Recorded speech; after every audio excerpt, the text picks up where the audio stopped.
right, thank you, everybody. Good morning and welcome to the Metro Board's activities for October 9th, 2025. And since this is our first meeting of the day, we'll begin with a safety contact and in special recognition that October is Cybersecurity Awareness Month. I'll turn the floor over to Chief Digital Officer Judd Nicholson. Mr. Nicholson, please. Good morning. Good morning, Chair, members of the board, and General Manager. As Mr. Board Member Alcorn mentioned, I'm Judd Nicholson, Metro's Chief Digital Officer, and it is Cybersecurity Awareness Month, and it is my pleasure to give this morning's safety brief. Cybersecurity might sound intimidating, but it's simpler than choosing decaf over regular coffee, and far more crucial. Today, I'll be giving some quick tips from the Cybersecurity and Infrastructure Security Agency, or CISA, and Metro's cybersecurity team on password management, patching, phishing awareness, tips to safeguard Metro. First, passwords. Treat them like socks. Change them often, don't share, and make them strong. In other words, no holes. Aim for 12 plus characters with mixes of letters, numbers, and symbols, and skip obvious ones like password 123. Use a password manager as your secure sock drawer. Add multi-factor authentication with extra phone code. That extra phone code stops most attacks. And it is essential. MFA is essential for work accounts. It's like an extra lock to keep the hackers out. Next, patching. Updates fix vulnerabilities hackers can exploit. Don't ignore those reminders. For your devices, enable auto updates on the device and software. Outdated technology risks disruption. CISA recommends monthly checks to stay current and keep everything running smoothly. Lastly, phishing, which are fake emails or text tricking you into clicks or sharing information. If it's suspicious, report it right away. Watch for urgent, unknown, or misspellings. Hover over links and verify senders, and most importantly, report. Cybersecurity. CISA stresses vigilance. Even the pros get caught, but preparation wins. And that's it. Cyber tips to start your morning off right. Strong passwords like fresh coffee, timely patching, phishing smarts, your morning jolt from the Metro cybersecurity team. Thank you. All right, thank you, Mr. Nicholson. Good coffee analogies. Yep. So we are starting today with our Safety and Operations Committee meeting. And since this is the first meeting of the day, I'd ask our Chief Board Affairs Officer, Jennifer Ellison, to call the roll. Thank you. Chair Alcorn. Here. Director Jarvis. Here. Director Smedberg. Present. Director Lowe. Present. Director McAndrew. Here. Alternate Director Rye. Here. Mr. Chair, you have quorum. All right, great. Our first order of business is to approve the agenda. We have today's agenda in front of us for approval. Are there any objections or members of the committee, by members of the committee to the agenda as presented? Hearing none, the agenda is approved as presented. So we also have minutes. We have the minutes of our September 25th meeting. Any objections to the minutes as presented? Okay, hearing none, we'll consider the minutes approved as presented. So we do have now one item on the committee agenda, an update on planned Metrorail service outages for planned maintenance and their associated customer impacts. And so I'll turn the floor over to Teresa Impastato, our Chief Infrastructure Officer, and Tom Webster in his role as Chief Planning and Performance Officer to begin today's discussion. Take it away. Thank you, Mr. Chair. Good morning. Today, my colleague and I intend to review Metro's fiscal year 2026 planned outages, the impacts to our customers, and more importantly, how they reflect Metro's proactive infrastructure maintenance philosophy. The goal of this presentation is to highlight not just when the outages occur, but the why behind them and how our approach ensures long-term safety, reliability, and customer trust, which aligns with Metro's strategic transformation goal of service excellence. Metro is committed to executing timely, schedule-driven asset management that prioritizes safety and reliability. Our philosophy is rooted in being proactive, not reactive. We aim to anticipate and prevent failures before they disrupt service, and 5 principles guide our approach. First and foremost, customer focus. All maintenance decisions begin with safety and customer impact in mind. Proactive and predictive maintenance practices, utilizing our inspection data, predictive analytics, and lifecycle models to plan before assets fail. Continuous improvement. Each project that we execute refines our methods with lessons learned applied system-wide. Transformation and innovation. Metro seeks to integrate new technologies like remote sensing and monitoring and new advanced inspection methods augmented by technology and advanced analytics. These tools allow us to forecast asset degradation, reduce manual inspection burden, and design smarter, safer interventions. Transformation also means adapting our processes to embrace new capabilities while maintaining safety and reliability. And lastly, workforce excellence. We seek to empower our crews with training, authority, and the tools to maintain to world-class standards. While the philosophy that Metro employs is proactive, the reality includes several system constraints. Aging infrastructure, limited track access windows, and the need for coordination with special events, seasonal ridership demands, and jurisdictional projects adjacent to and involving the Metro system constrict our maintenance activities. We strategically manage these constraints through risk-based prioritization, choosing projects with the highest safety and service benefit. It's also about balance. Reinvestment must occur, but always with our customer experience front and center. Customer trust is essential for Metro, and we design our outages around holidays, major public events, and community needs, which means avoiding repeat disruption in the same areas and carefully sequencing our work to minimize inconvenience. Ultimately, our proactive maintenance reduces unexpected breakdowns and giving our customers fewer surprises and more reliable service. Our proactive philosophy also extends to capital projects and service adjustments. We treat every outage as an investment opportunity, integrating rail reinvestment, safety upgrades, and modernization. We seek to coordinate work streams so that every shutdown delivers maximum value with minimum repeat impacts. At Metro, efficiency for us means taking the time to do it right the first time so we don't have to go revisit the same segments and do it again. Through careful planning and attention to our customers, Metro's made significant strides in reducing disruption to service while executing planned infrastructure work. We continue to deliver approximately 96% of scheduled service while executing planned infrastructure work. This demonstrates the strength of our proactive planning model. Work is sequenced and coordinated to minimize disruption. Outages are carefully staged to ensure that the vast majority of customer trips proceed without interruption, even during heavy construction periods. This efficiency is a direct result of predictive scheduling, extensive coordination with stakeholders, and integration of technology and work methods that allow us to do more work in less time.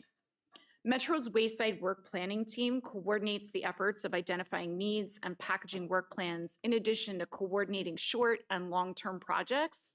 And I'm pleased to report that we are on track this year to continue to maintain the gains that we've made over time. This slide depicts the balanced approach that Metro employs to plan our work outages. We seek to prioritize critical projects across the rail system with careful attention to each line and asset. Each project reflects our proactive maintenance in action. Metro releases our planned projects to the public via several communication channels, and upcoming work that impacts service is always available on our website and through all social applications. I'll now give a quick overview of some of the larger impact planned projects for the remainder of the fiscal year. Removal of obsolete restraining rail and grout pad rehabilitation is part of Metro's life cycle reinvestment approach. This extends the asset life while modernizing our infrastructure. Work will progress in the late December timeframe through a single track U Street to Georgia Avenue. This work will take place over the holiday season, and the use of a single track will allow us to preserve service in the area. We're working very closely with stakeholders to minimize disruption and communicate bus service alternatives throughout the area. Metro is working closely with Arlington to coordinate a series of weekend shutdowns to minimize disruption to service and to accommodate local development that includes a second entrance to the Crystal City Metro Station. An extensive review of options for alternatives has taken place with stakeholders, resulting in the agreed-upon weekend shutdown slated for execution next year, as outlined before you. In recognizing the critical services that Metro provides to connect the region and taking into account seasonal demands for service, we've scheduled these outages around the months of March and April to preserve our ability to provide service during high-demand cherry blossom seasons. The outage planning process includes the participation of Metro's planning and performance team, who estimate impacts to ridership and identify optimal service patterns to minimize disruption for our customers. My colleague, Mr. Webster, will now provide additional details on the impacts and service plans. Thank you, Teresa, and thank you, Mr. Chair and members of the committee and the board. Again, I'm Tom Webster. So during this shutdown for the Crystal City project, local shuttle buses will be provided between Pentagon City and National Airport to provide a connection to Crystal City. When the shutdown zone ends or extends to Potomac Yard, local shuttle buses will also provide connection to that station. We're in the process of also assessing the benefits and costs of potential express shuttle bus service for the duration of this shutdown. In addition, Yellow Line service frequency will decrease from 8 minutes to 12 minutes. And 15 minutes late night to match up with our Blue Line service frequencies. A little under 500,000 customer trips we expect will be impacted by this work, or about 70,000 customer trips per weekend. And an additional about 190,000 will be impacted by the extended shutdowns to Potomac Yards. We're going to be holding an external stakeholder and partner meeting to discuss the weekend work and the need for the shutdown, the bus shuttle plan, and communications plans to ensure that customers, partners, elected officials, and others are aware of the work and what options are available to travel, particularly focusing with both Arlington County and the City of Alexandria and MWA, our partners at the airport.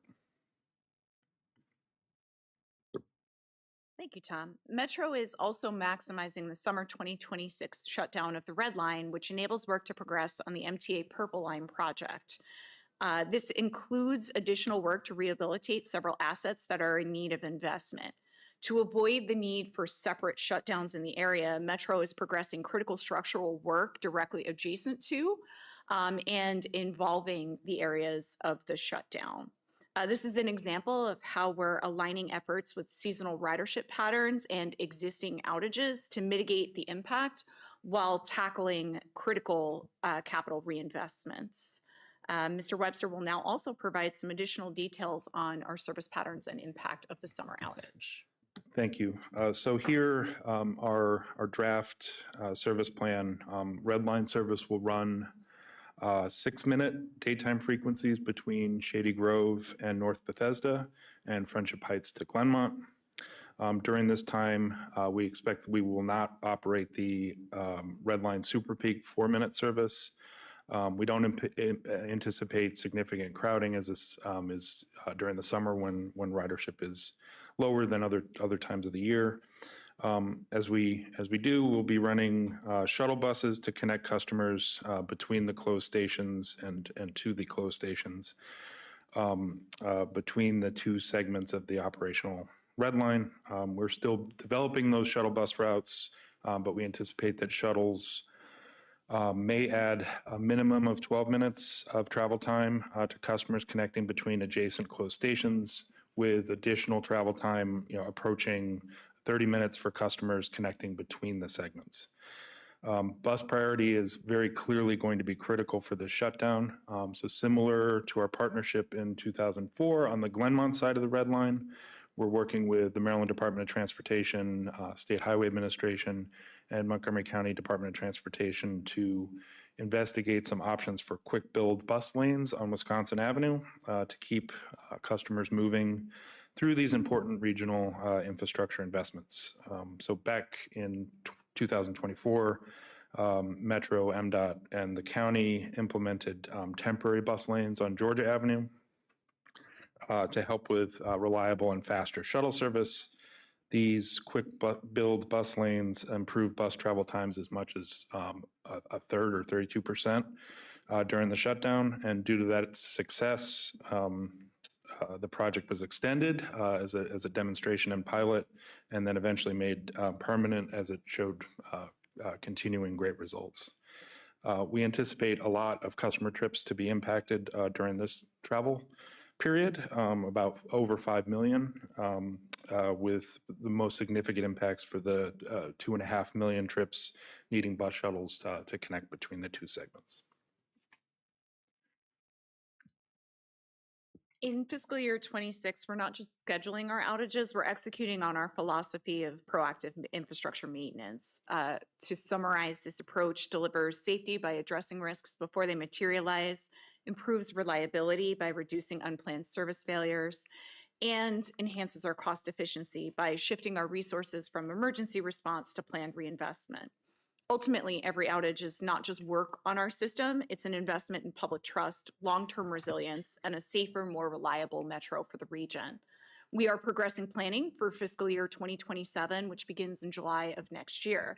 We're prioritizing our efforts to reflect opportunities to improve safety and reliability through weekend outages, as well as dedicated seasonal shutdowns in the summer and winter. I look forward to briefing the board with regard to our future plans for reinvestments at a dedicated meeting next year. And I'm happy to answer any questions the board may have. All right, thank you very much. You know, nobody likes shutdowns, but this is necessary. So thank you very much for laying out the plans and helping get the information out to Metro's customers. Are there any questions from committee members or other board members on this topic? Yes, Director McAndrew. I just want to ask a couple questions regarding the red line shutdown. First, commend the team for the partnership, as Tom, you indicated was it last year? Last summer on Georgia Avenue? I don't know, time flies, right? But great partnership. We appreciate it. Both our State Highway Administration and our Washington Area Transit Office have been working closely with you all on that front. And then, you know, I think learning and growing from that to the conversation that we're having here at Friendship Heights. So happy to know that we're already engaged and engaging also with the county to try to find a workable solution. And I think with more time than we had last go around, we're going to find a workable solution. My one comment and request is with the shutdown here, kind of make sense of a post-July 4th period, just in terms of the trips expected with the holiday there. But it does look like it bleeds into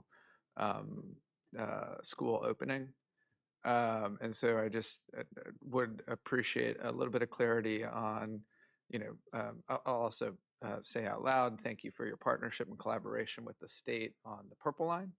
That is not just here, but across the entire alignment over many years. And so recognizing that this shutdown is largely induced by the Purple Line, appreciate the support on that. But, you know, what is the length of time required due to the Purple Line outage or expected? And then if there's any opportunity to try to get closer to start of school, and or I think if not, we need to think about how we bring in the school system into the conversation that we're already having. So I can speak firstly to the scope of the work and our planning process. So we did, of course, examine several milestones that constrained the work, one of which being the 4th. And the 4th of July, recognizing that it'll be our 250th anniversary, and it also takes place over a weekend. The opportunity to pull the effort forward in time clearly does not exist. So we looked at the end timeline of the project to see if there was any other opportunity to truncate the project earlier. And when we took a look at the nature and scope of the work that needs to be performed from a structural perspective, it presented several unfavorable alternatives where we would have to end the work before the structural improvements have been completed, leave interim conditions that we do not think would deliver the type of service patterns that we would want, or forego efforts there and then come back at a future date with more disruption. One of the things that we've looked at in terms of the timeline for execution are any ways that we can modify phasing, staging, and work methods to try and pull that in. We are still in continuous discussions with the individuals executing all of the different work at once to see if there's a way to do that. But at this point, we don't anticipate the ability to pull it back to late August when schools will start. Therefore, we're going to have to work very, very closely with the school system to assure that we minimize the disruption. And my team and Mr. Webster's team have been engaging with them on that effort. Tom, if there's anything you want to add. Thank you. I look forward to a successful collaboration on that front. Okay, other questions? Dr. Lowe? I just want to add to this conversation that I think one thing I've realized with the last couple seasons of shutdowns is that a shutdown is only as painful as the replacement bus service is bad. And that it's I think we might want to share with stakeholders as these conversations continue, like some more of the lessons learned about how to shuttle well. Like this thing about a pop-up bus lane on Wisconsin Avenue for this example in particular, it's obviously critical. If the shuttle is 30% better, that's the kind of thing that would make people be like, well, how can I switch permanently to bus? You know, like that's a lot better. So, you know, I mean, I think that there are other things that Metro is doing in how shuttle is executed just to make the whole experience of doing it, of the transfer, finding where to go, the express option, like many, many things about this experience have really improved. And that's all good stuff to share with stakeholders on the menu, in addition to like how great a dedicated lane is. All right, thank you very much, Dr. Lowe. Any other comments? Okay, seeing none, thank you very much. Really appreciate it. And thanks again for the partnerships with the jurisdictions. It's super helpful. So with no other items to come before the committee today, we stand adjourned. And I'll turn the floor over to Mr. McAndrew to begin today's Finance and Capital Committee meeting. We have a good one. Thank you, Mr. Alcorn. Welcome to today's Finance and Capital Committee. For all those that are tuning in, our first agenda or order of business is to approve the agenda. I'd like to move to approve the agenda as presented. Are there any objections by members of the committee to the agenda? Hearing none. The agenda is approved as presented. Now, to the approval of the minutes. We have the minutes of our September 25th meeting before us for approval. Are there any objections to the minutes as presented? Hearing none, we'll consider the minutes approved as presented. Thank you. Today, we have an exciting discussion, I'd say covering a breadth of content. On kind of four different dimensions. So there's a lot here, and it's as much an education for us as it is an opportunity to present how the team does its work. First, we're going to baseline on ultimately how we develop our capital program, improvements to the reporting and the report out to us, as well as a look ahead to how the team is preparing to assemble the proposed capital program for this upcoming year. And then finally, an update on some key capital discussion items. So it is with all due fun, I will turn the floor over to Mr. Off, Ms. Impastato, and Mr. Webster to kick this one off for us. Thank you. Thank you, Chair McAndrew, and again, members of the committee and board. As the chair said, the focus of our capital improvement update today is to provide an overview of our program and then specifically highlighting how capital investment by the region has improved performance and outcomes for customers. The structure of our capital program, anticipated funding levels and scenarios, and then some communications improvements, as well as previewing some of our more strategic topics here.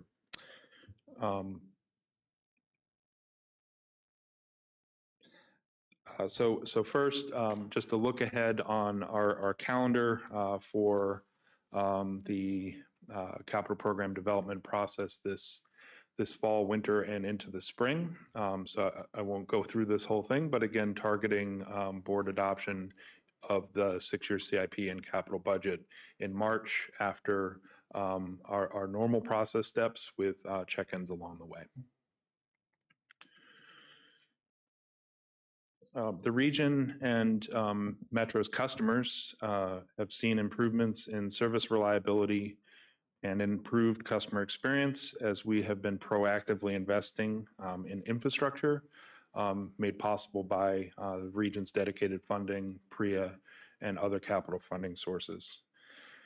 As Metro buses were rehabilitated through the midlife overhaul process, again funded through the capital program, and then put back into service, we saw an increase of over 1,500 miles in mean distance between failure for that subset of the fleet. So a significant improvement in performance as a result of midlife investment.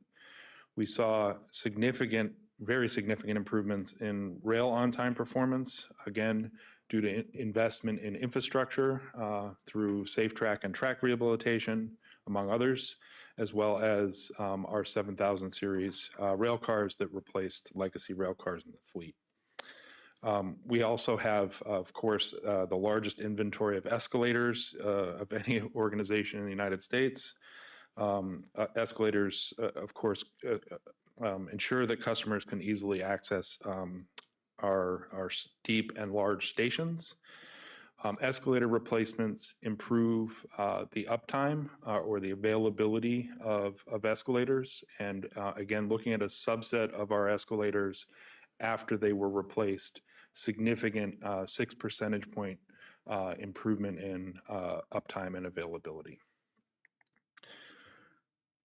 So we are continuing to invest in our system, again, across our entire inventory of assets and systems. So some examples on this slide among many others.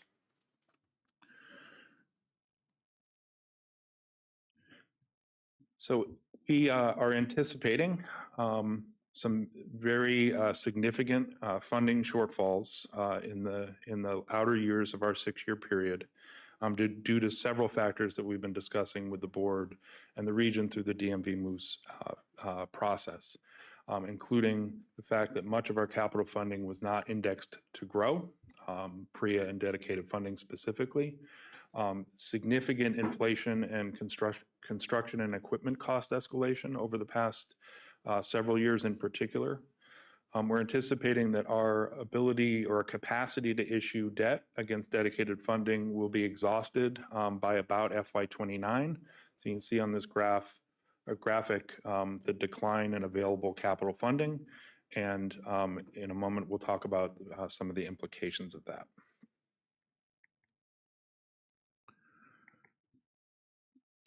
So Metro uses a phased approach to develop the capital program.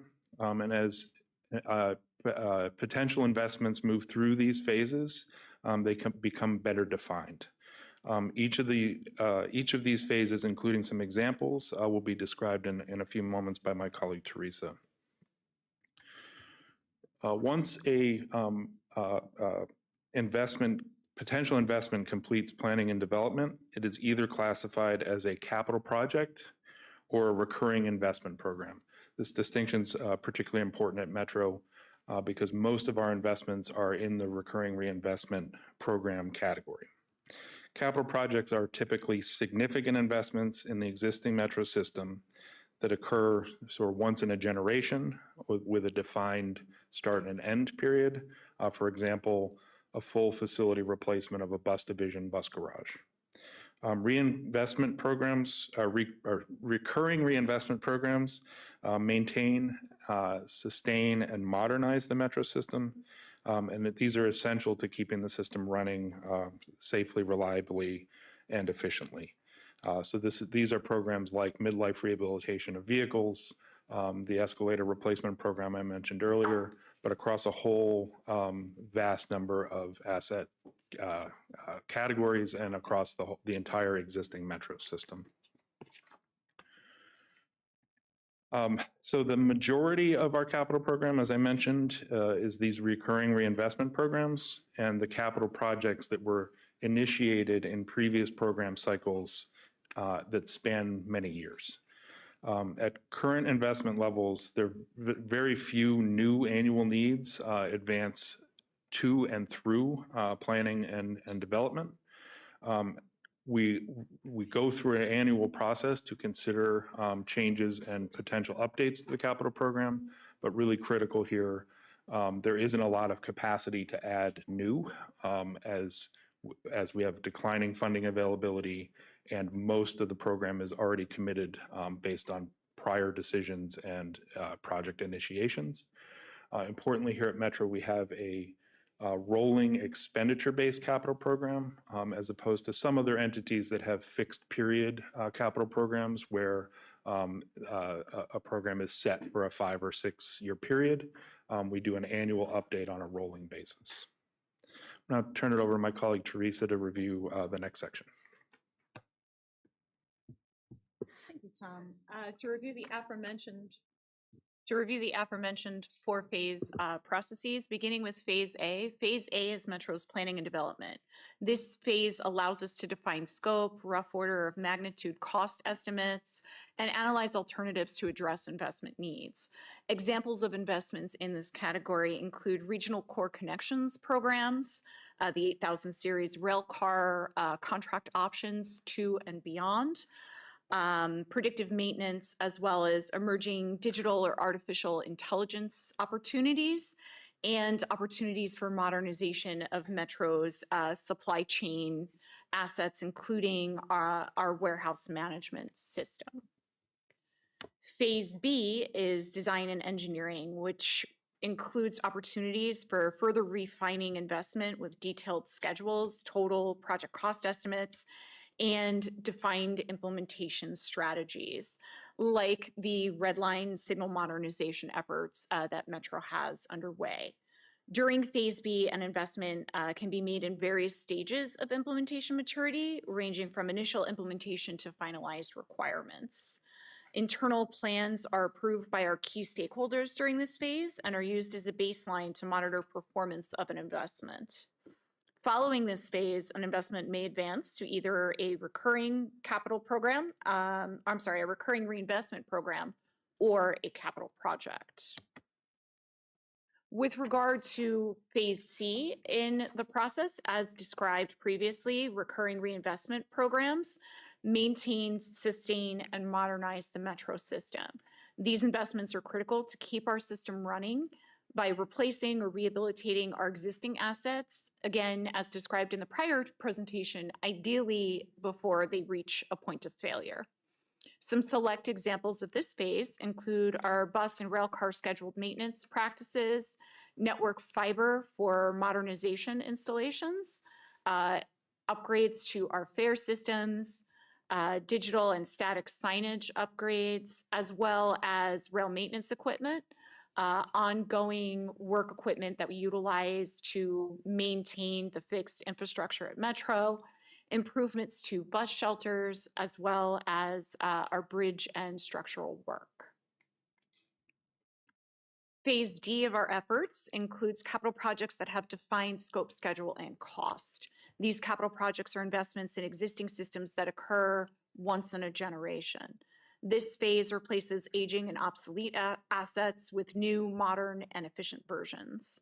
Examples of this type of investment include the 8000 series rail car base contracts, replacement bus vehicles, efforts that we have underway at Northern and Bladensburg bus garages, as well as enterprise resource planning systems that Metro is currently standing up, upgrades to our radio system, our asset management system upgrades, and upgrades to our paratransit scheduling system.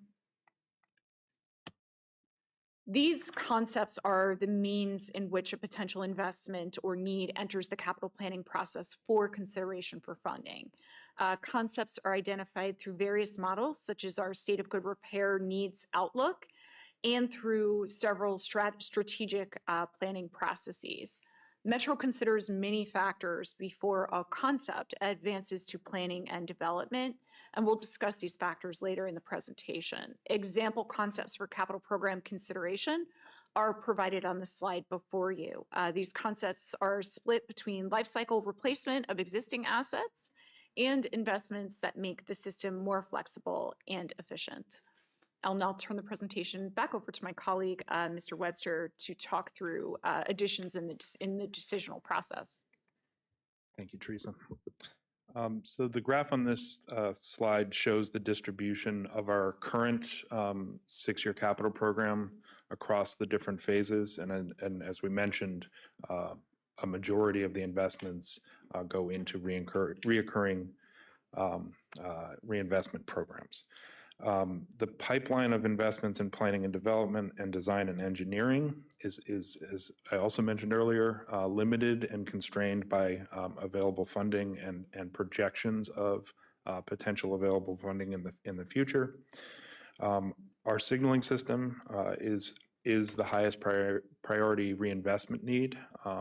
As we've been discussing, the legacy 1970s technology will need to be replaced, modernized, and upgraded over the coming decade. Just take a moment to acknowledge 2 of our colleagues, Jim Sullivan and Erica Tompkins, sitting right behind us. Jim is our Vice President of Capital Program Management, and Erica is our Senior Director of Capital Planning and Program Development. They lead the team that develops and programs our capital program. We have, as is I think apparent here, a fairly complex capital program development process.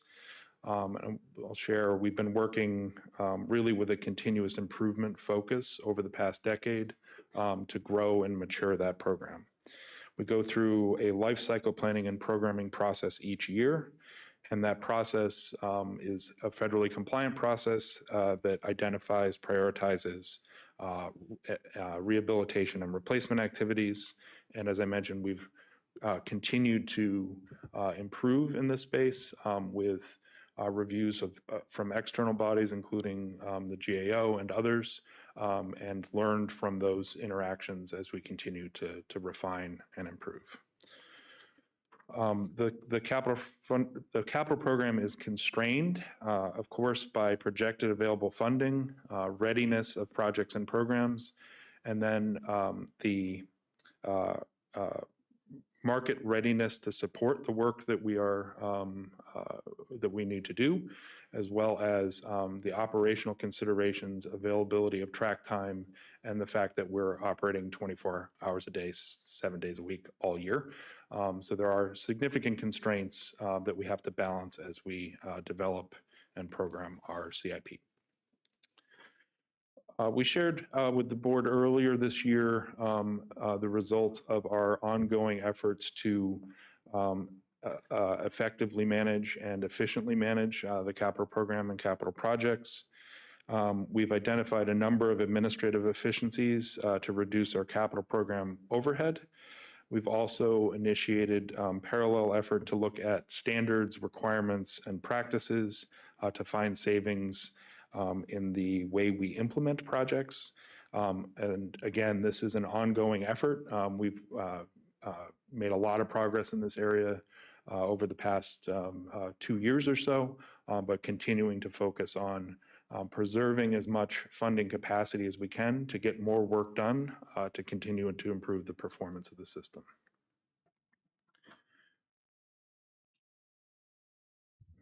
So Metro relies on maintaining and attracting customers to the system and that requires balancing between investments in infrastructure and finding opportunities to improve the customer experience.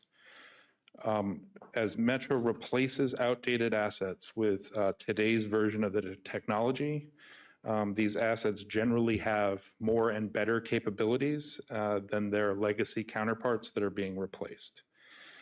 So this concept is applicable across virtually all of Metro's capital projects and programs, where when the new technology, equipment, or infrastructure comes in, it comes in with more modern features. And two examples on this slide, bus stop signage, moving to relatively inexpensive e-paper signage, which allows for updating of information and real-time information for customers. And then as part of our platform rehabilitation program and other projects, upgrading our passenger information displays in our stations with modern, more legible, and better digital signs.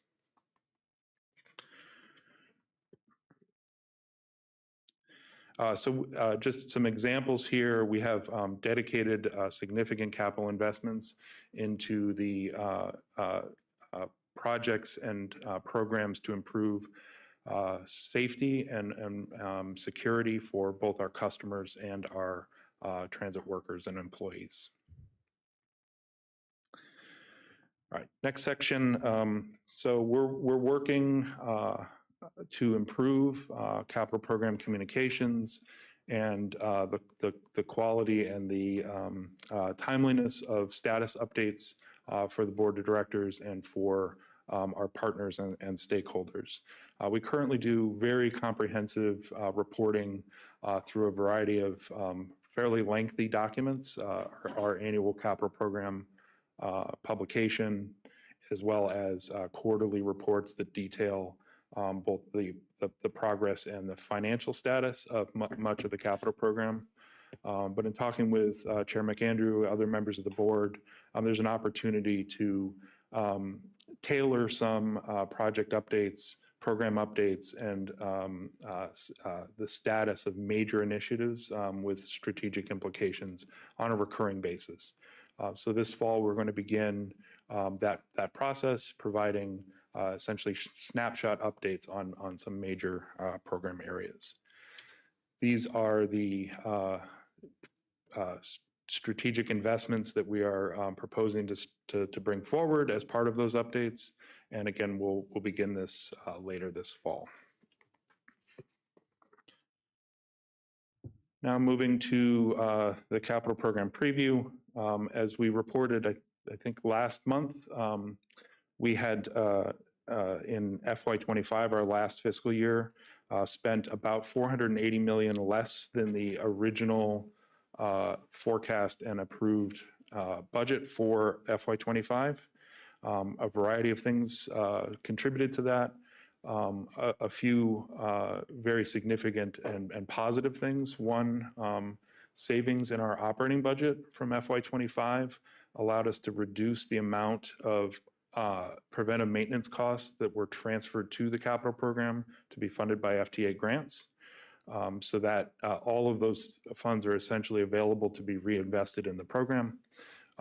The targeted cost reductions that I mentioned earlier, where we found ways to deliver the scope and of projects and the overall program with less expense. Again, that frees up capacity in the capital program to be reinvested.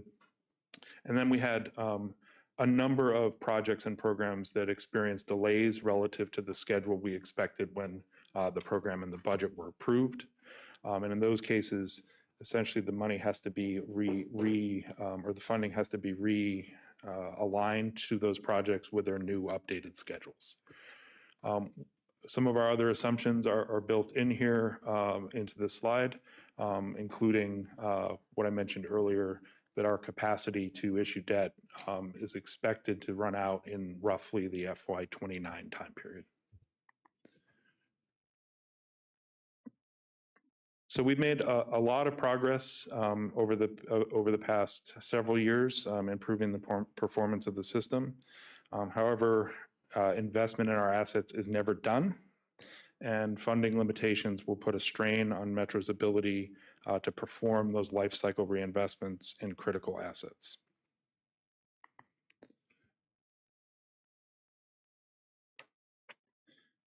So that uncertainty causes us to take a different approach to our capital program development process this year.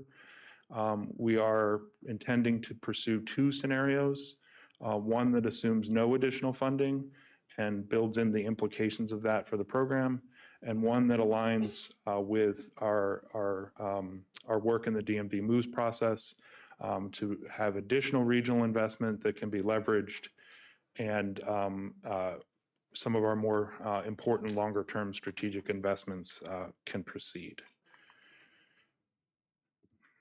Turn it to Teresa. Thanks. As my colleague noted, Metro's made significant progress on the backlog of our reinvestment needs through tireless and diligent efforts. However, without additional funding, this progress will be reversed. The orange line depicted on the graph here represents the reinvestment backlog with an austere capital program scenario in which we do not receive new funding. The green line shows how the reinvestment backlog stabilizes with additional regional investment. If the reinvestment backlog is allowed to grow at the pace of the orange line, Metro will undoubtedly face declining reliability, have significant drops in our customer satisfaction, and over time faces potential increased safety risk. There's no question that our critical assets degrade over time and require ongoing investment to maintain reliable operations. This slide highlights several assets which require investment, many of which have been accounted for in Metro's ongoing outage and capital program investment opportunities. You'll note in the lower left corner the Grosvenor platform conditions that we intend to address next summer during the extended outage. You'll also see issues with, oh, I'm sorry. Mr. Smedberg Yeah. Would love to ask a question, so thank you for Got it. pausing. No. And it's more just a point of information. Can we go to that prior slide, please? Yes. So the presentation we're seeing today from the both of you, which scenario is it based on? Or is it just an update? Or is it as the current approved capital plan?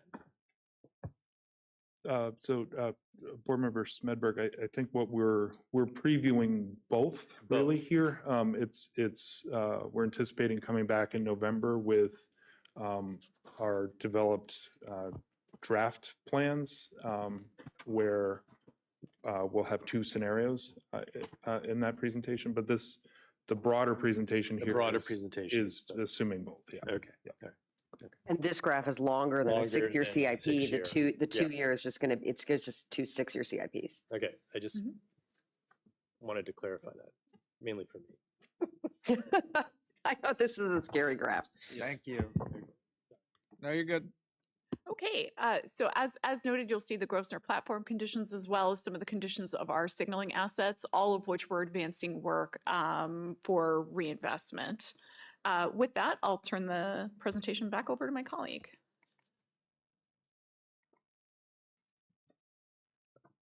All right, so as we set up here, we have a few strategic topics that we're going to do a quick overview on this morning, with more to come later this fall. They include our rail modernization program, bus priority program, and our regional core connections program. So rail modernization, again, as we've been discussing in some detail this calendar year, it's one of our strategic priorities because modernization has the potential to address some of the biggest challenges we face as Metro and the region. We can think of those challenges in 4 broad categories: safety, reliability, capacity, and efficiency. And modernizing Metro Rail means investing in new modern signaling technology, our fleet investments and fleet management, and upgraded stations to transform our operations. For both rail and bus, Metro's approach for modernization is focused first on optimizing and maximizing the value of our existing assets, running great and efficient service for our customers, and then using modernization to increase our efficiency and add new capabilities with our existing infrastructure.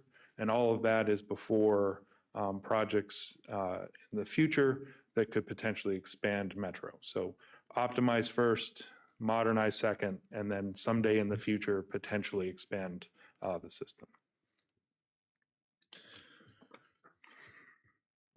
For rail modernization, we're looking at a refreshed approach and an incremental investment strategy for the entire system, starting with the Red Line.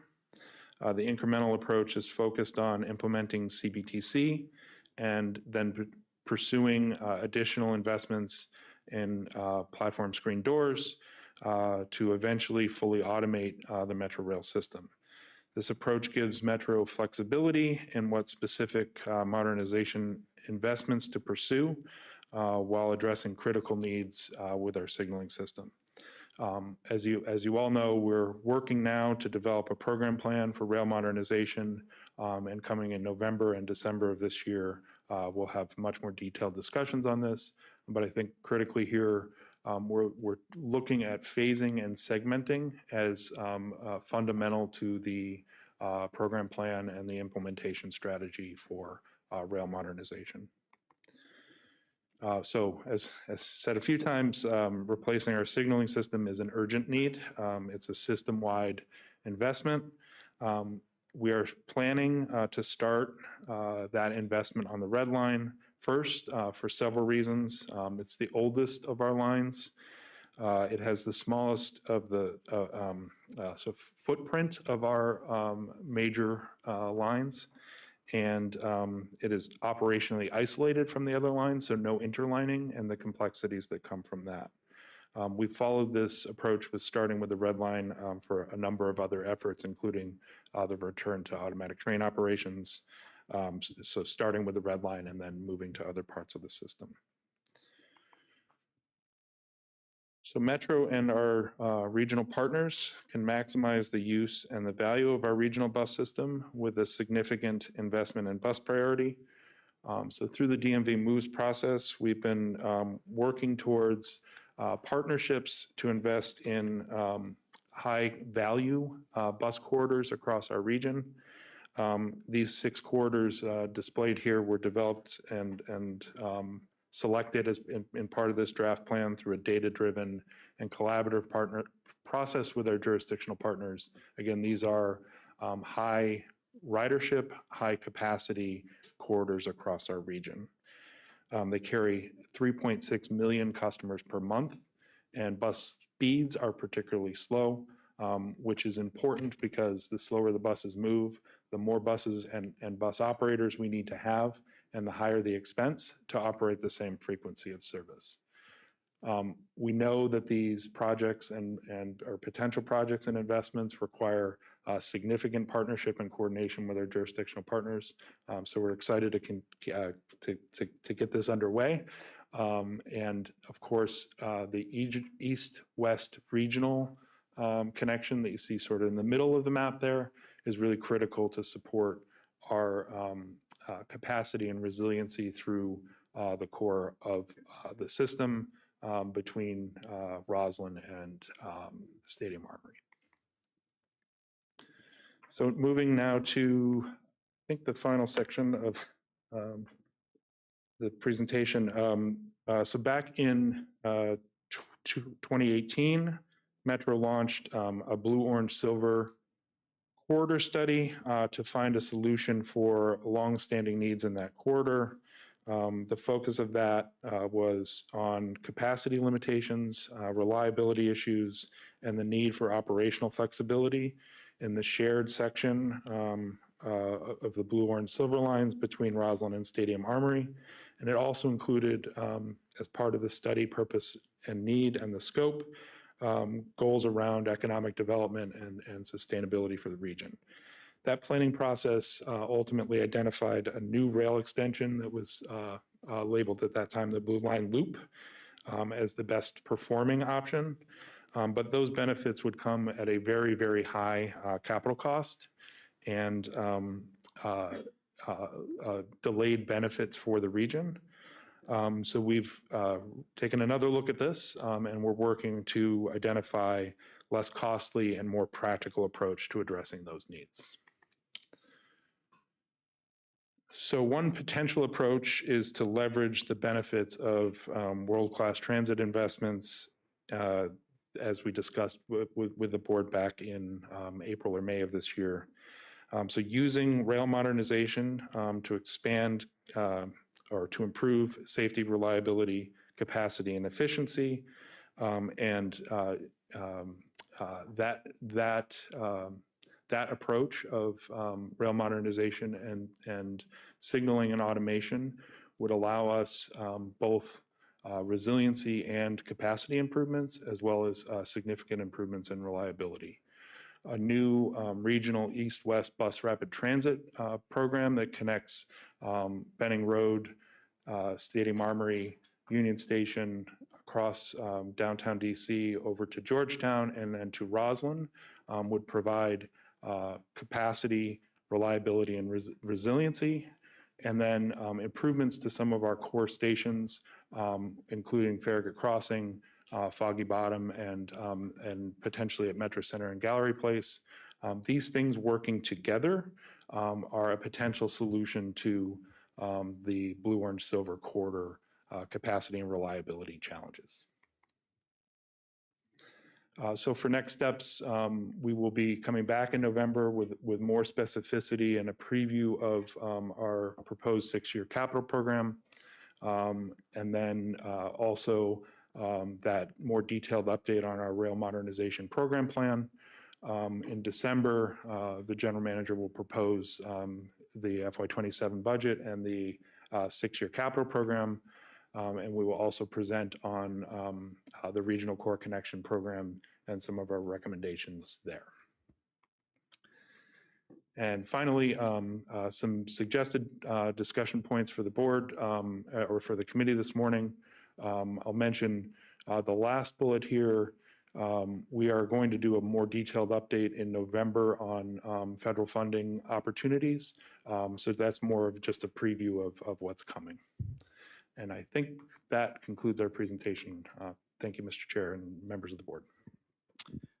Thank you, team, for doing a deep dive and for doing all the work. I think at the end of the day, it's important and informative for us to understand the inputs, because it is not, capital programming doesn't just happen. It's an iterative, constant, ongoing process.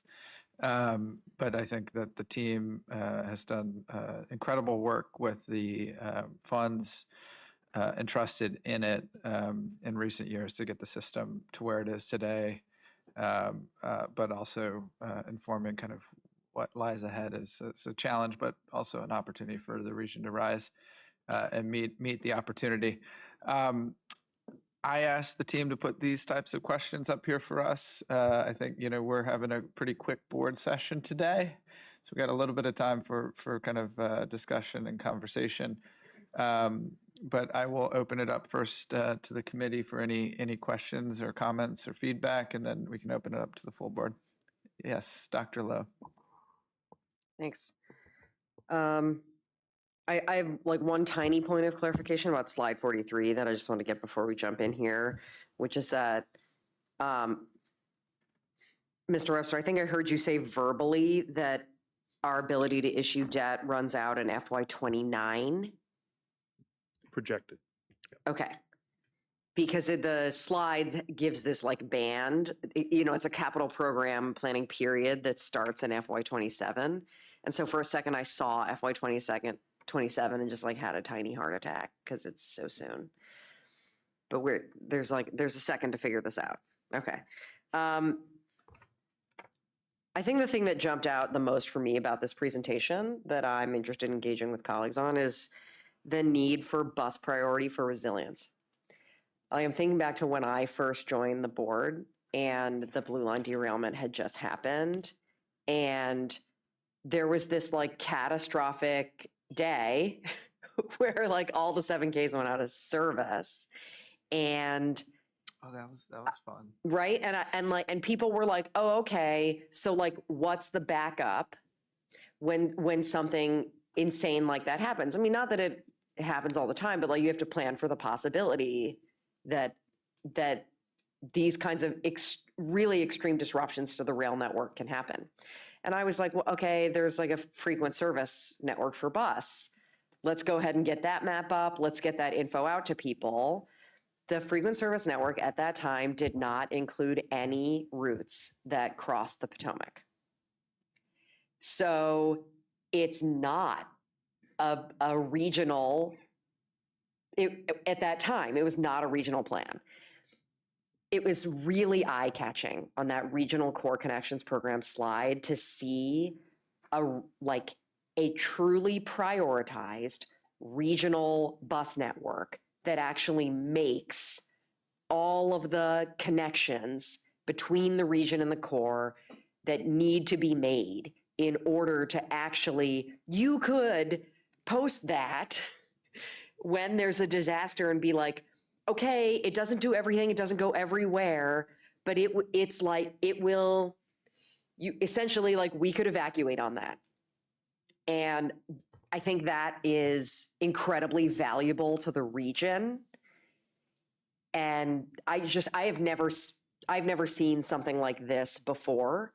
And I think this is something that just for resilience reasons alone, even I think there are other like strong factors in making the case for this, but just for resilience alone, this is something that we should make a top priority in socializing with partners and understanding every obstacle in the way of it and how to solve them. I agree. And I mean, I will say myself, I agree. I think one of the opportunities when it comes to buses is that it's the here and now. We can do it in the next 6 years, right? I understand we want to optimize what we have, and this is optimizing kind of where we've got known land use patterns that would warrant and improve bus efficiency, and for a fraction of the cost of what we can do on the rail side. But I think, you know, what we've learned in the state of Maryland, especially as we were talking about a little bit earlier on Georgia Avenue, this is not something that is wholly contained and controlled by WMATA in terms of achieving the destiny or the vision, right? It takes partners working together, state highway in our instance, or Montgomery County or Prince George's County, who may own the roadway facility or the right of way. So, I mean, I think at the end of the day, it's an evolution of what we should be doing with the scarce and finite resource of roadway right of way, and thinking about people movement as best we can. I'm just glad we're having this conversation before the next big bad thing happens, because eventually there is going to be something. Let's hope not, but I understand. Director Smedberg. Thank you. Agree. Tom and Teresa, talk to us a little bit about the bus garage replacement. How urgent is that really at this point? Which one? Just in general. I mean, what is that really getting us at this point? If, let's say, federal funding doesn't come in at levels we anticipate, or we don't get all the funding regionally we think we're going to get. I mean, what happens to that program? I mean, until electric or hydrogen or whatever it is, what happens to buses actually decided that this is where we're heading. Where do those replacements fit into, you know, the priority, high, low, medium? So thank you, Director Smedberg.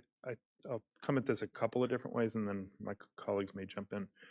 First, I think Metro and the region have pretty successfully, over the past couple of decades, reinvested in bus divisions. So we've had Shepherd Parkway, Cinderbed Bus Garage, Andrews Federal Bus Garage, all replacing what were essentially buildings built for other purposes that we were operating buses out of. Right.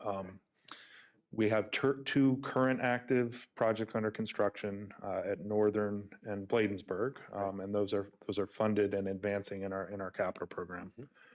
There are additional legacy bus divisions, again, that were built at many decades ago and built for different purposes. Western is one that is essentially next up for replacement and modernization. I think the consequences of not investing in replacements of those or significant modernizations of those legacy facilities is inefficiencies in the operations and the maintenance because of using facilities that weren't designed for that purpose. It is ongoing need for reactive maintenance and replacing things as they break. And so those investments are much less strategic, and there's a lot of inefficiency associated with that. So really continuing what our region has been doing and reinvesting in the bus facilities in a methodical way is where we should be. But at the moment, our funding capacity constraints are pushing us into this reactive and less efficient mode. Yeah, and I'm thinking if a bus really does need serious rehabilitation, so to speak, or service, it could go to Bladensburg or one of the more modern garages. But, these projects aren't cheap.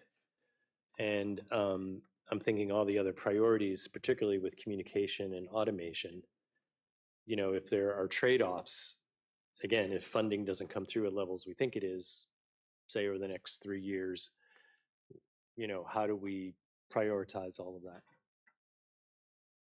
If you mind, Dr. Member, I want to comment about the bus thing, because I think I'm so glad that three board members' first questions were about bus, because I'm convinced we can carry tens of thousands more people on bus on our network with the right strategic investments. Those investments are bus priority. So whether it's red paint to dedicated lanes to signal priority and all of our partner, but also how we run the system. So Western, one of the best benefits of Western, outside the fact that we can give our employees a safer, better facility to operate in, and as Tom mentioned, way more cost efficient to do, is we can't use 60-foot buses at a Western.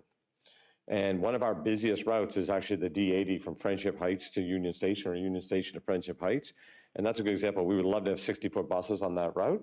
And now we have massive overcrowding, bunching, lots of challenges, which drives even more inefficiency on bus. You left my babysitter on the curb and she was late for pickup, and they charged me by the minute for that. I'm not sure I personally did that, but I will take that as ownership of that issue, and I'm sorry that happened. But that's a good example that does happen.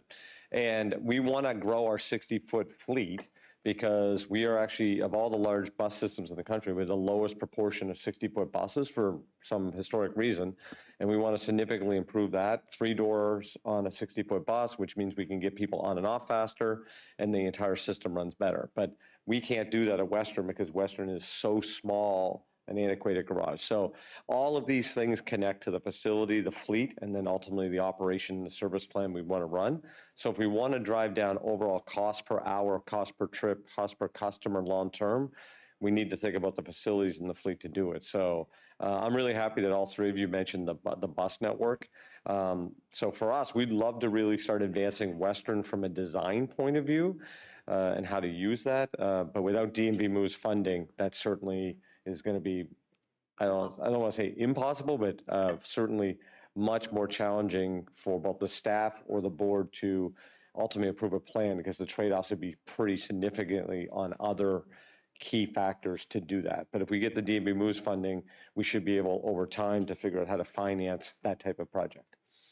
Yeah, and I think, I just wanted to throw it out there because this comes up a lot. And so I just wanted to hear your thinking on it.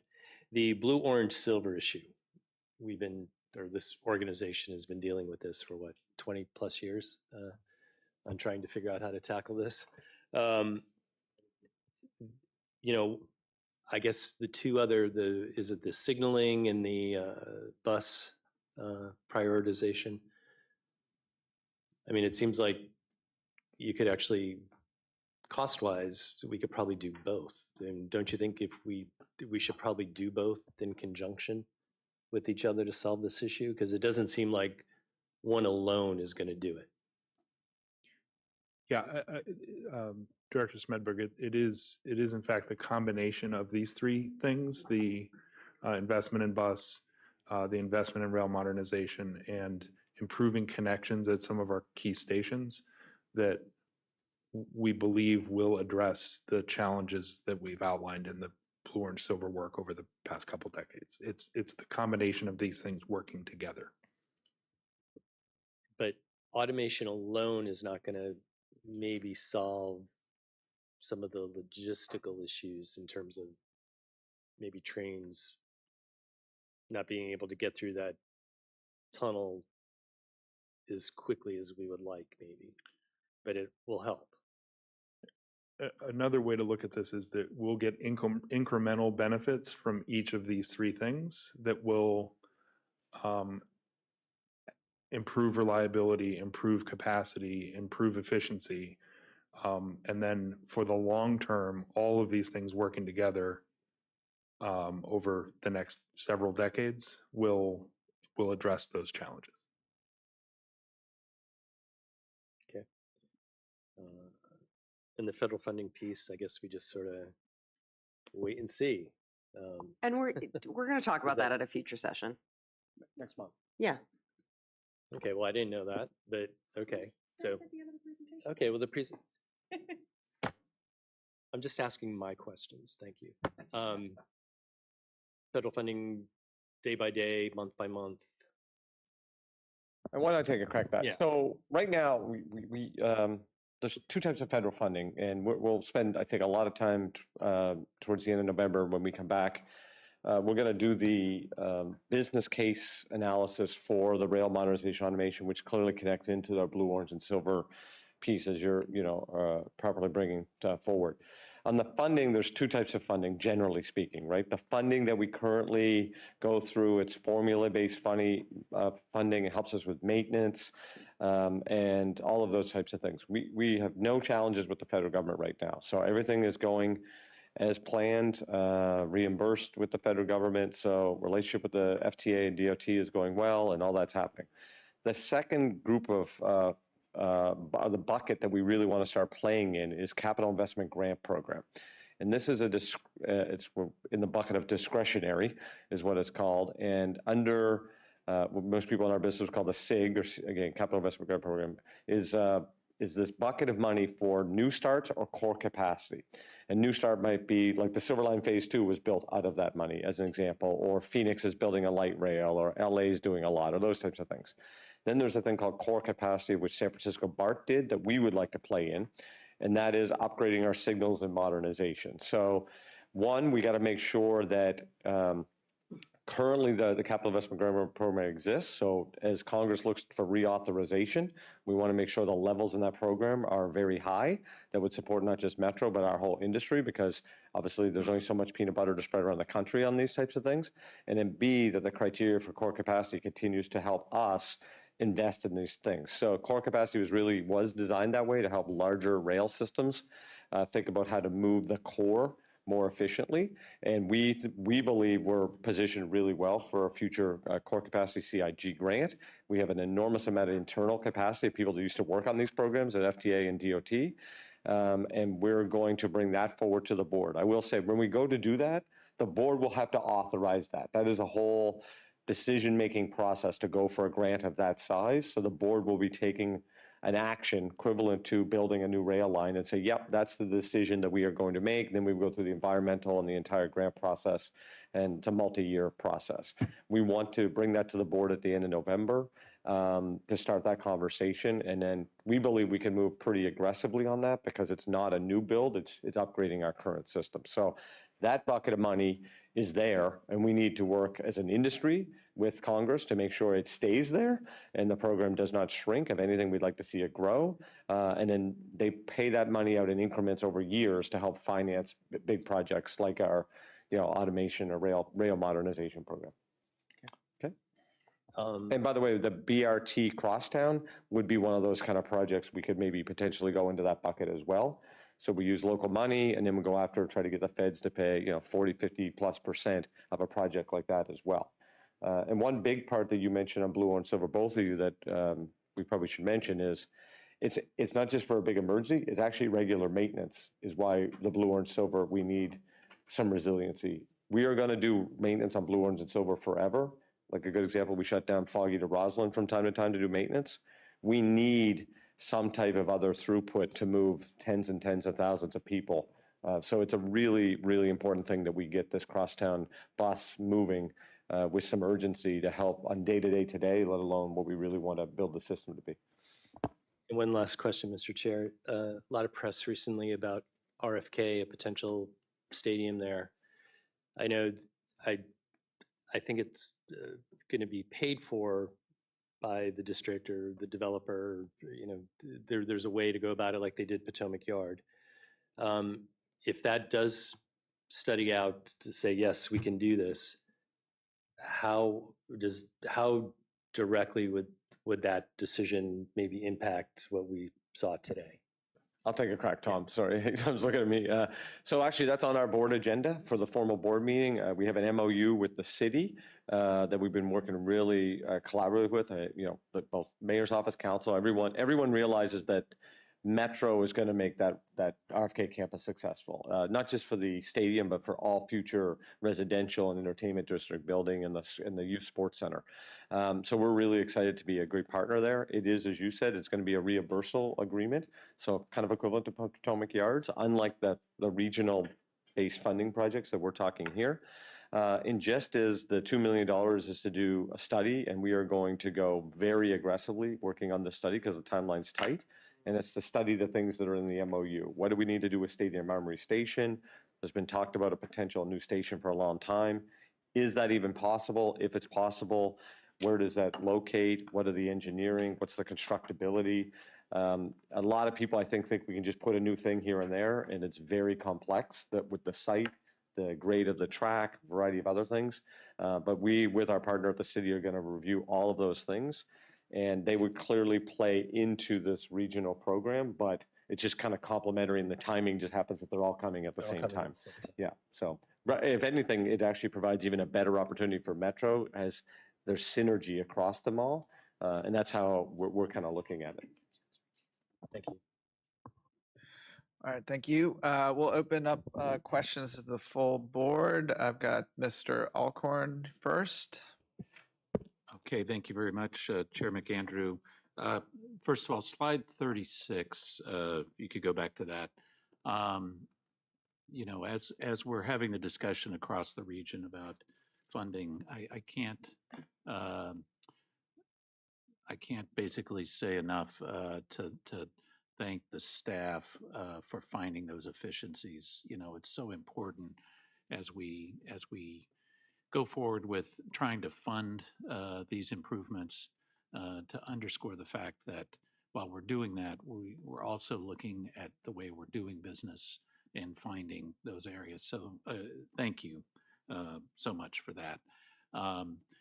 Secondly, if you could go, I saw it very briefly, I'm not sure which slide it is, but the orange line and green line, not the rail lines, but the chart lines, you go to that one.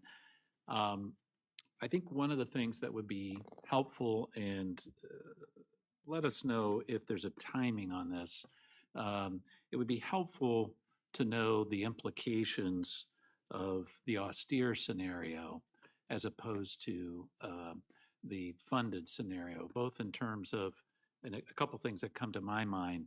First of all, impact on operating costs, going into the future.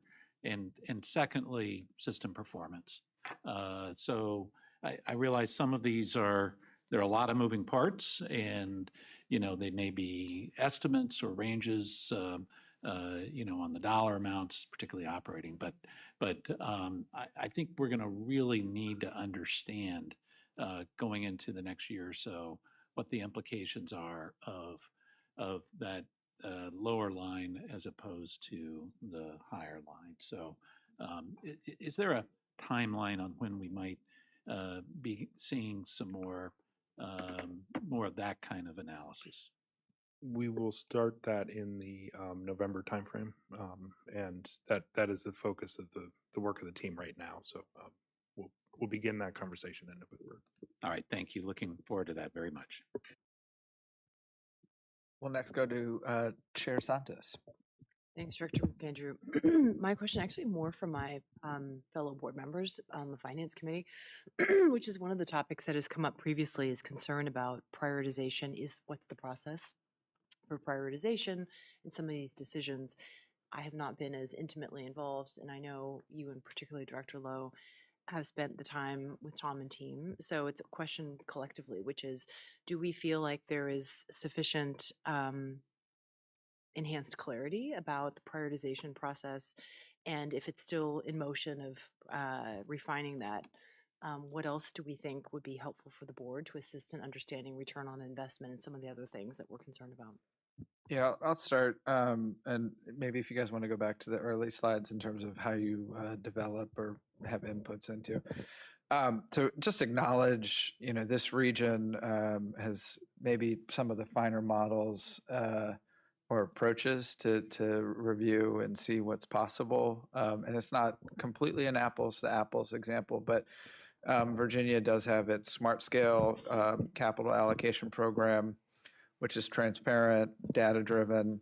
Some folks might not like the current process in terms of the inputs and the outputs, but at least they understand how decisions are being made, which is not always clear in many states. The state of Maryland is learning from our peers across the river and looking to adopt some version that is appropriate for the context that we find ourselves in for our surface transportation capital expansion investments. Because at the end of the day, the reality is, whether it be at WMATA, Fairfax County, Virginia, Maryland, we'll never have enough funds to address every one of our needs, right? There's trade-offs and there's prioritization that's happening on whether or not you're going to buy 100 widgets or 10 widgets, right? The challenge is, how do you communicate that decision to the public in a way that engenders trust and accountability, that your scarce resource, your taxpayer funds are being spent to the highest and greatest use. They walked through this today, and I think, to give them a little bit of credit, or WMATA credit, we haven't been doing a lot of expansion, of growing the system necessarily. There has been a lot of funds, both in kind of just baseline SGR, but baseline SGR with enhancements. And the team's done a lot of discussion about, when you go in and do an outage, as we saw earlier, are you going to go in and just simply do a one-for-one replacement on that critical asset that you're in there for? Are you going to do everything from tile replacement and signage, and then the question is, at what scale do you keep going? I think where we as a board have talked about, and we've asked the team to try to come up with a solution, would be, how do we better articulate this slide into a data-driven, kind of publicly accessible product, so that we can understand, it's a big system, it's a big capital program. Telling that story is hard, but there's certainly opportunities to do more. They produce a bunch of stuff already. It's a question of, how do we refine it so that it addresses kind of where you're after. But that's my view of it, and I defer to other committee colleagues if there's additional reactions there. First, let me just say that I just appreciate you all as colleagues, and I love that we're having this discussion at all. Get ready for an analogy. Yeah, so it's like, I have a bunch of plants out on my balcony, and but I don't have a spigot. So I water them I get a watering can, I fill it up, I take it out, and then I distribute the water among the plants. And I'm out there prioritizing. There used to be this website called Is Metro on Fire? I'm sure it probably still exists. There's probably an app, who knows? And I feel like what I hear from a lot of stakeholders, like when we're talking about the capital program at Metro, they're waiting for me to say the magic dollar figure that will promise them that Metro will never be on fire.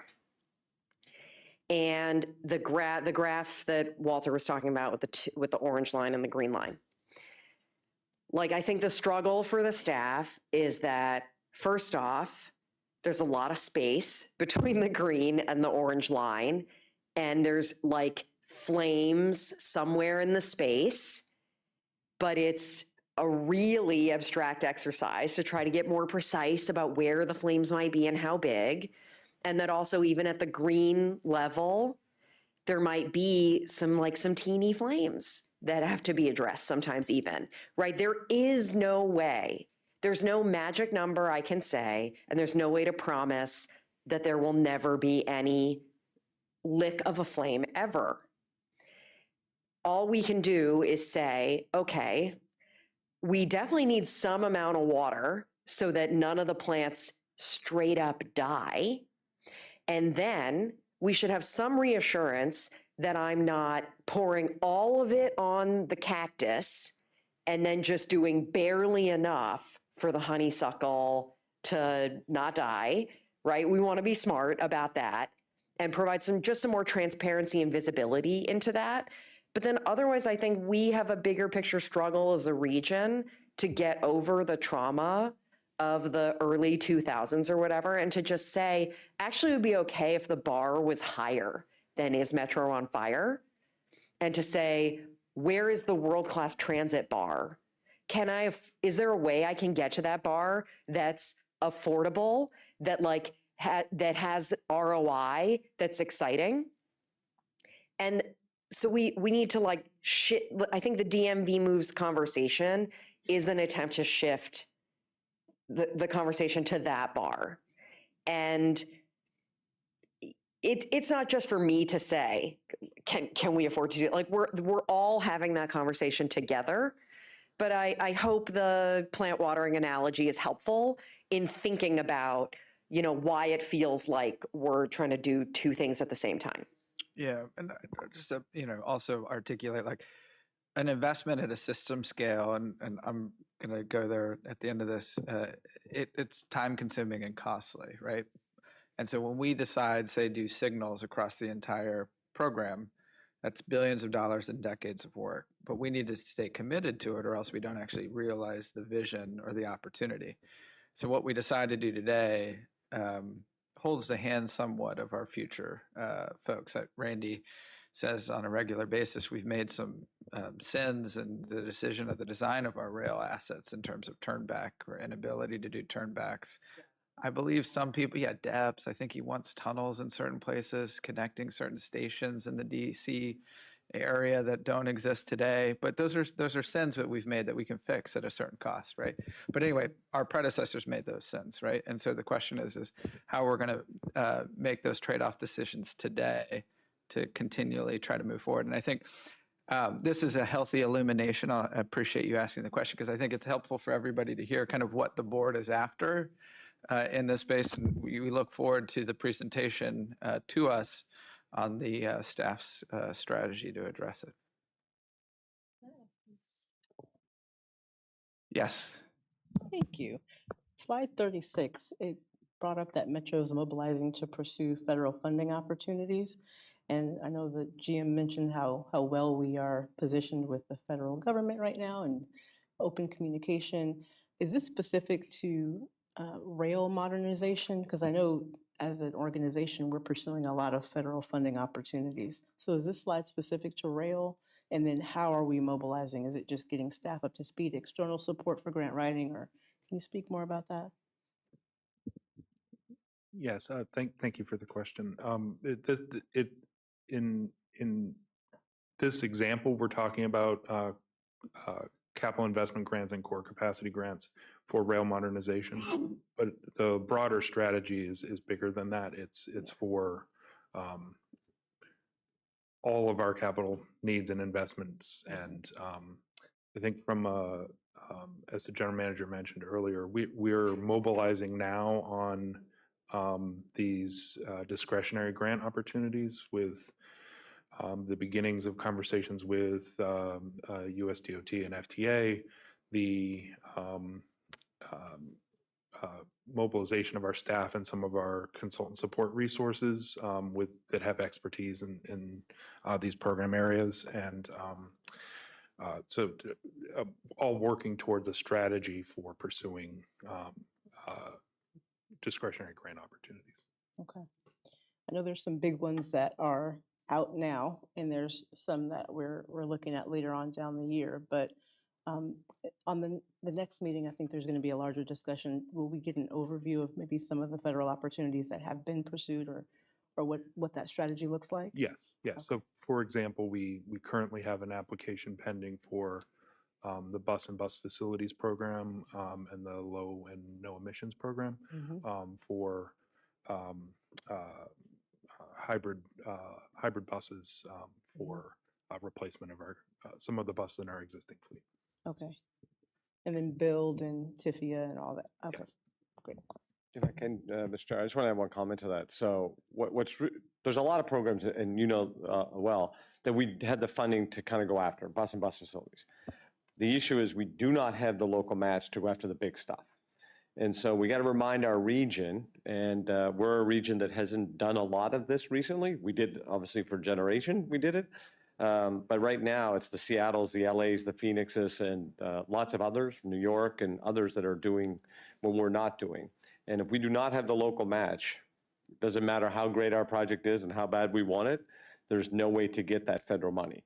So for us to get our fair of the fair share of federal money, we need that local match to go after that. And otherwise, other cities and regions around the country, with reauthorization, without reauthorization, will get that money and we will not. So that's why the DOE Moves initiative is so important. And the sooner we get that resolved, the sooner we can go after trying to get more federal money and that's a big part of the ROI question, because the other places are certainly getting their fair share. Just to follow up on that, I know there are some that don't require a match, but I know we're looking for big, big, big dollars. But even just looking logistically, we're data rich as an organization. And I think being smart about preparing, I almost want to call them templates, to be prepared to go after some of the larger grants could be helpful. And just kind of siphoning out some of the data that could be helpful to apply for some, because you talked about staff capacity, and you're right, it takes a lot to get these grants out the door. But maybe if we can work smarter, not harder, utilizing the data we already have, then it would make it easier for us to pursue that when they present themselves.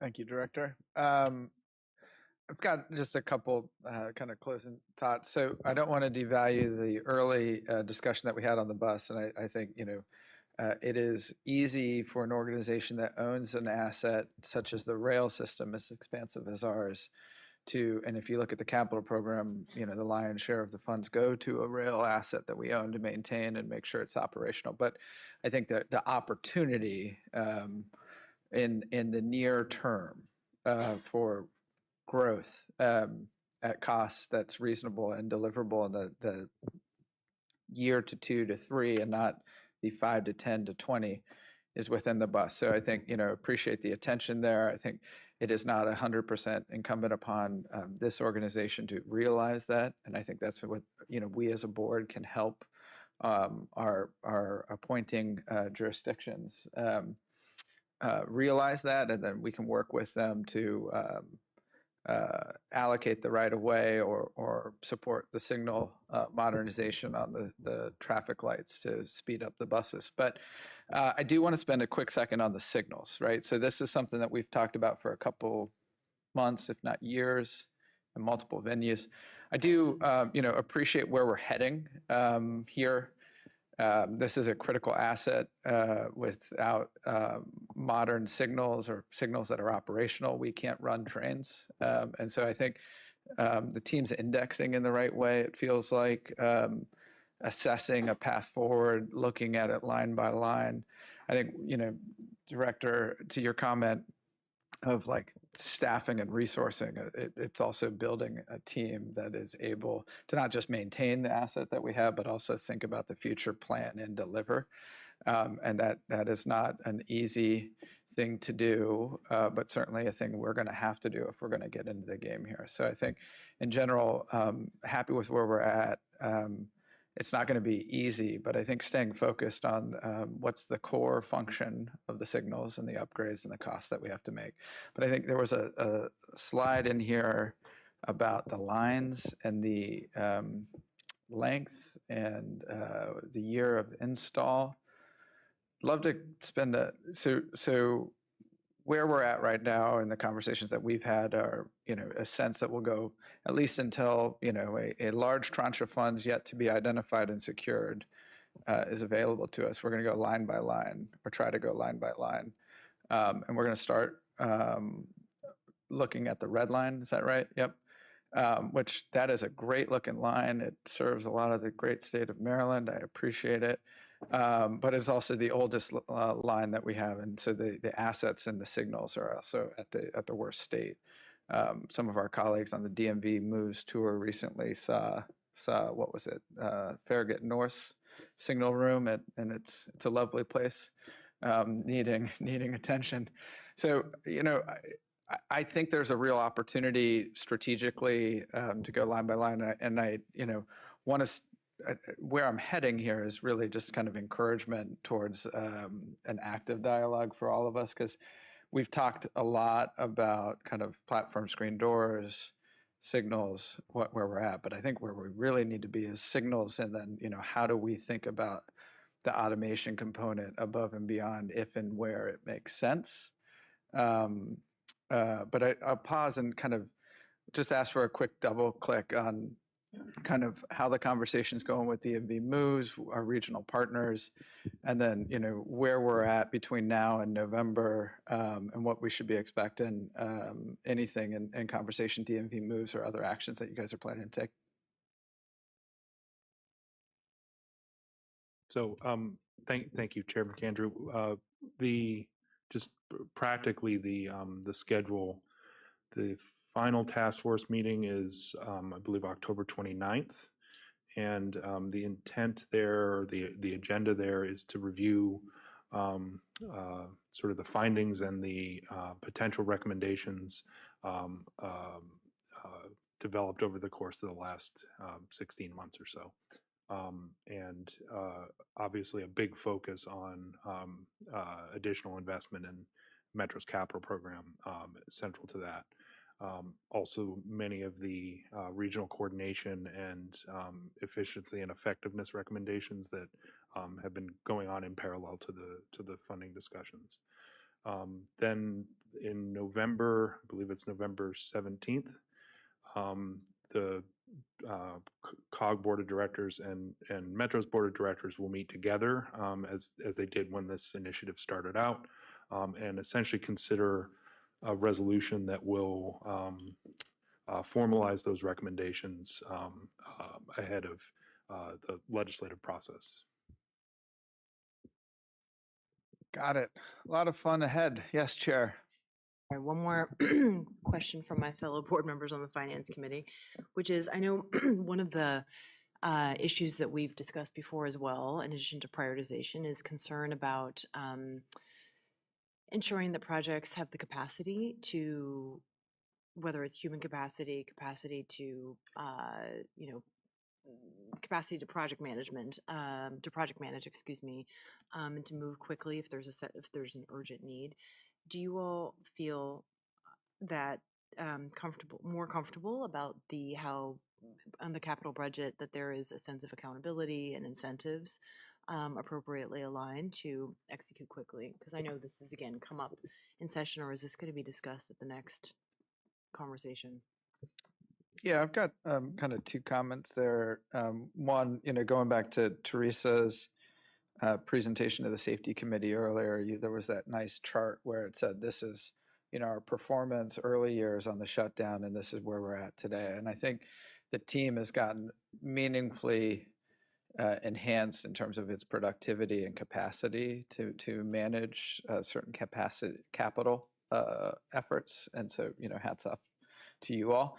I think that there is a need probably, and certainly, maybe when the team comes before us in November, we can talk about a little bit of an org structure for new enterprise initiatives such as signals, right? So that's, to my working knowledge, it's it's not a foreign subject, signals or the technology we're trying to adopt, but it is certainly maybe a new team that is somewhat there. Maybe it needs to be reorged and put into a new structure, and or making sure there's a clear desire for a dedicated kind of PM and a set of team members, because I think that especially if we're trying to elevate and upskill our capacities here, I think that level of accountability and org structure is going to be important. But to my other colleagues, and then I see that the good GM also wants to respond here too.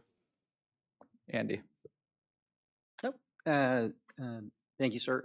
So just to share, we certainly are thinking through, a mature governance structure for, within this massive program. Given the fact that it cross-cuts so many disciplines in the organization, rail cars, the control center, certainly Teresa's piece is huge, on the infrastructure side, Judd's piece, digital modernization. We do envision, a kind of a standalone program office that maintains corporate responsibility for delivering the program. Then they would be, responsible and would have resources, on the fleet side and the control center and train control side. And I think, the thing about this program is, there are a lot of technical experts, out there, and we'll certainly grow the technical capacity. What we're thinking through real hard right now is, the commercial structure of how the work is procured, how we share and allocate risk, because, these types of programs that last a long time, there has been varying levels of success on how they've gone. And I think we're trying to learn as much as we can from around the world. I think, as you may be aware, we do have, Deutsche Bahn on board, advising us from an international perspective, on best practices. And they're helping us think through, building this team and the governance models. They're going to help us be successful. Perfect. It's good. Any other comments for this lively discussion? I personally like to geek out and wonk out here just a little bit, and it sounds like a few of my colleagues do as well, so thank you. Thank you. With no further business to come before the committee, we will stand adjourned. We'll take a quick break before starting this morning's Board of Directors meeting. See you back here shortly.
Good morning.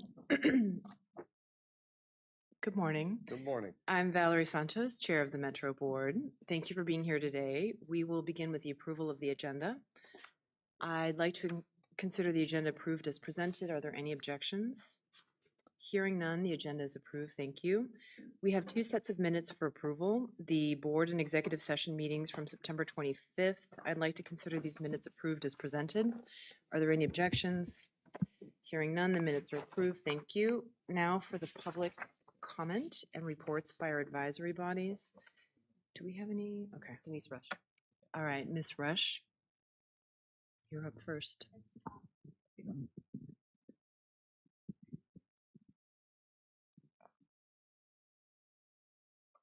Good morning. My name is Denise Rush. I'm Vice President of the AAC Committee. I am Vice President of the Metro Access Committee, and I'm Vice President of the National Federation for the Blind, Slagville Creek. Randy?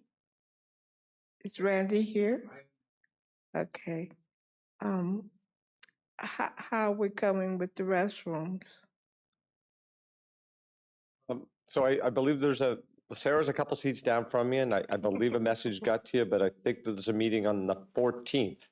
AAC meeting on the 14th, I believe, to specifically talk about this topic and signage and a bunch of those items that you brought up. So really appreciate, again, the comment you made. And again, I think, Sarah, it's the 14th, correct? Do I have that correct? Okay. 14th. Also, I'm from the old school, and we used to have a board member meet me at my house and ride the bus with me and see the shortage that we have in PG County. Are we going to have a board member ride with me to see how you just stand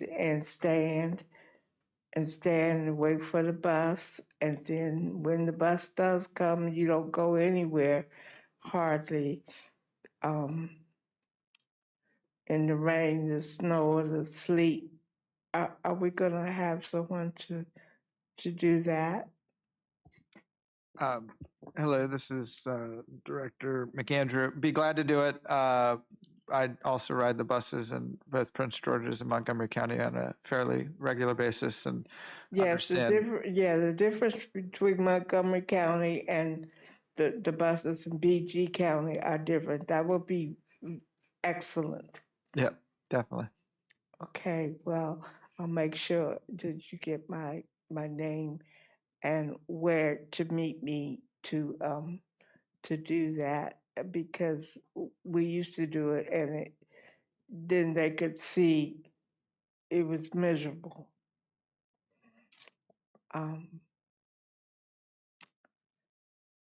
Also,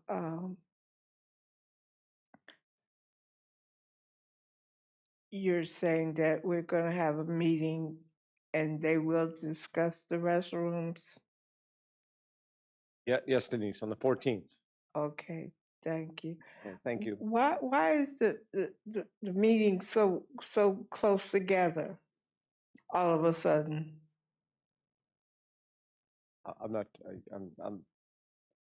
We just had a meeting, and now we're having another. I'm not sure. Maybe John can talk to you after the meeting here. John, do you know the scheduling? Yeah, John looks like he's able to maybe have that conversation with you. All right, thank you. Thanks, Denise. Okay, thank you. My understanding is we didn't receive comments in advance, additional comments in advance of this meeting, so that will conclude our public comment period. And thank you, Ms. Rush, for providing comments today. Next, we will hear from Accessibility Advisory Committee Chair Patrick Sheehan. Welcome, Mr. Sheehan.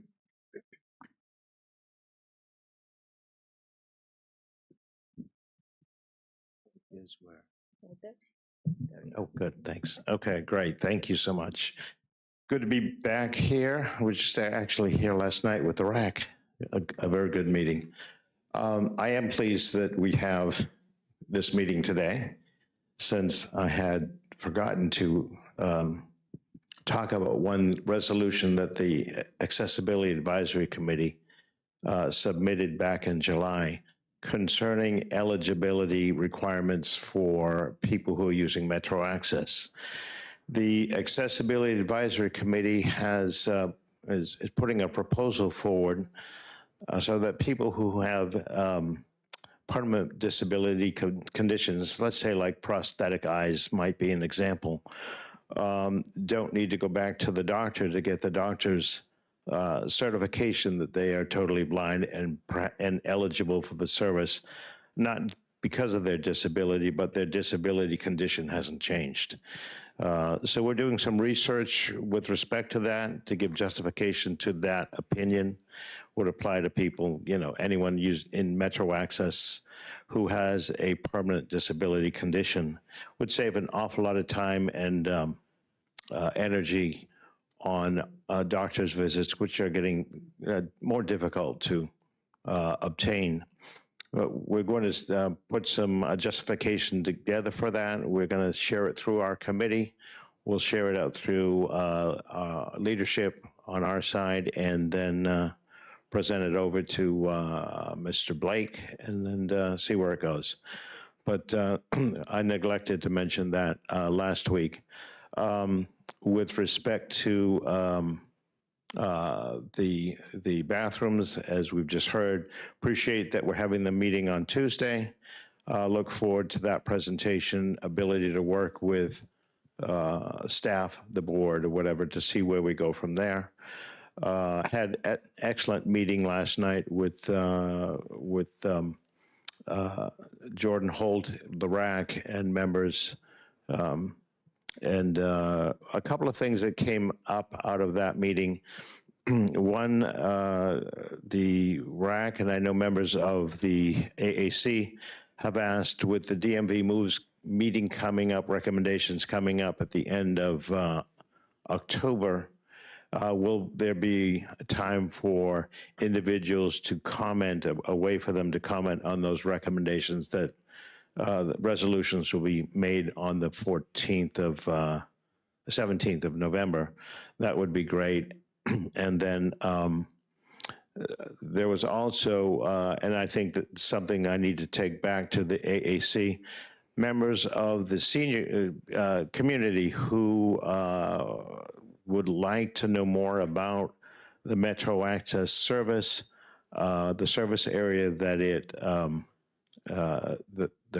covers, and also more about the Abilities Ride program. I think that's getting quite a bit of discussion, and people are hearing that it's effective and does a great job. So I think that's something that we need to take back through to the AAC Metro Access Subcommittee and see what we can do to improve communication out to the disabled senior population, to see if we can communicate better, a little bit better about those services that WMATA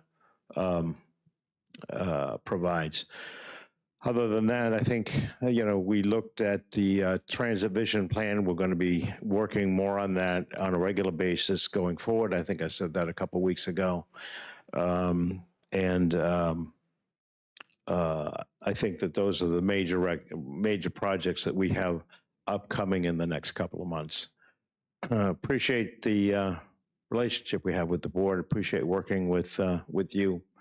Bryna Halfer was a great support to the RAC, and she also brought up a lot about AAC type of issues, so that the RAC is well informed on that. And I appreciate having Denise here as my right-hand person to ask the same questions that I would ask too. Are there any questions for me?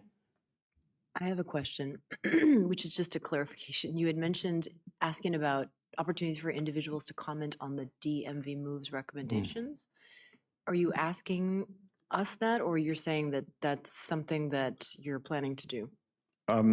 Sorry, I missed half that question. I was more reacting to your comment about an opportunity to provide input or feedback to DMV moves and how it Oh. relates. So I'm just trying to clarify what you were trying to express.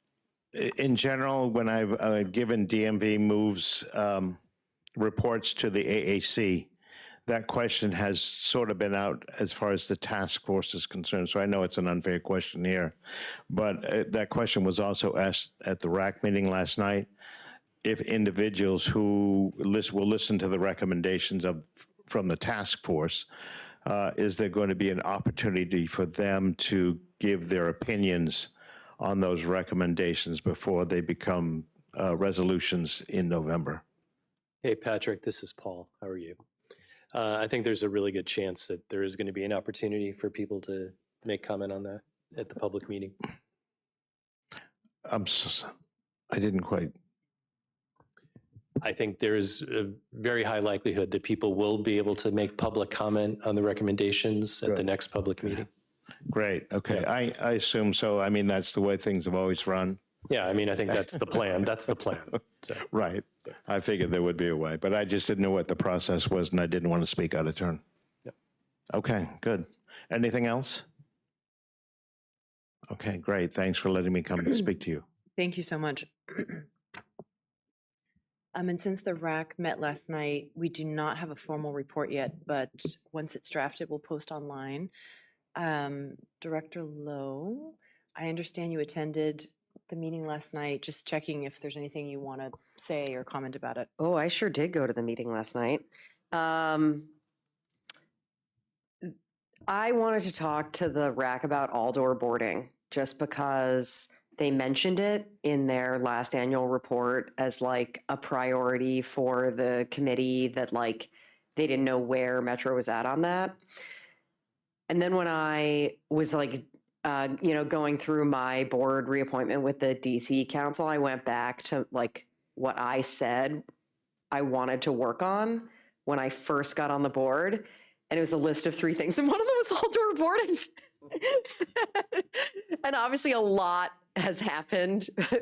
I'm not like, oh no, I dropped the ball, because a lot has happened between now and then. And I want to be sensitive to the fact that we just went through a prioritization process with the staff to talk about, like, there's just so many other pressing topics. But I just wanted to hear from the RAC why it was on their minds, and like, and just to understand better, like maybe there's ways in which it like relates to priorities that we all identified, et cetera, et cetera. I took a lot of notes. I got really good input from them. I haven't had, but this was just last night, so I haven't compiled the notes. I think my next step is that I want to compile everything and then just discuss internally with the team. I bet the team like already knows. It wouldn't surprise me. So I want to just discuss internally with the team, and then I'll be more prepared to report out to colleagues, kind of like if there's a there or like some button I want to press on or something like that. I'm still digesting. All good. Thank you. Okay, so that concludes our advisory body reports. Now on to the chair's report. So first, I want to begin by highlighting our Metro's ongoing efforts to refresh our Strategic Transformation Plan, or STP. So once again, for those who are not familiar, the STP defines Metro's vision and priorities to improve transit service, enhance the customer experience, and secure long-term financial sustainability. And it serves as the North Star, so to speak, for modernizing and transforming our system to better serve our capital region today and in the future. So we obviously value the public's input to that plan, and we will be holding public hearings, October 30th in Arlington, Virginia, to present the STP refresh proposal is what it's called. It's very awkward phrasing, but that's okay. And gather feedback from riders, community members, just stakeholders in general. This hearing is a crucial opportunity for the public to share ideas, raise concerns, and propose additional priorities, share priorities directly with WMATA leadership. Your feedback is essential to shaping our transit system to make it safer, more reliable, and better equipped to meet our region's needs. The comment period will open this Saturday, October 11th, and all comments from the hearing will be carefully reviewed and incorporated into the final version of the STP before it comes to the board for approval later this year, in December. And for those of you who are interested on the details of that, you can find it online, so wamata.com/strategic plan refresh.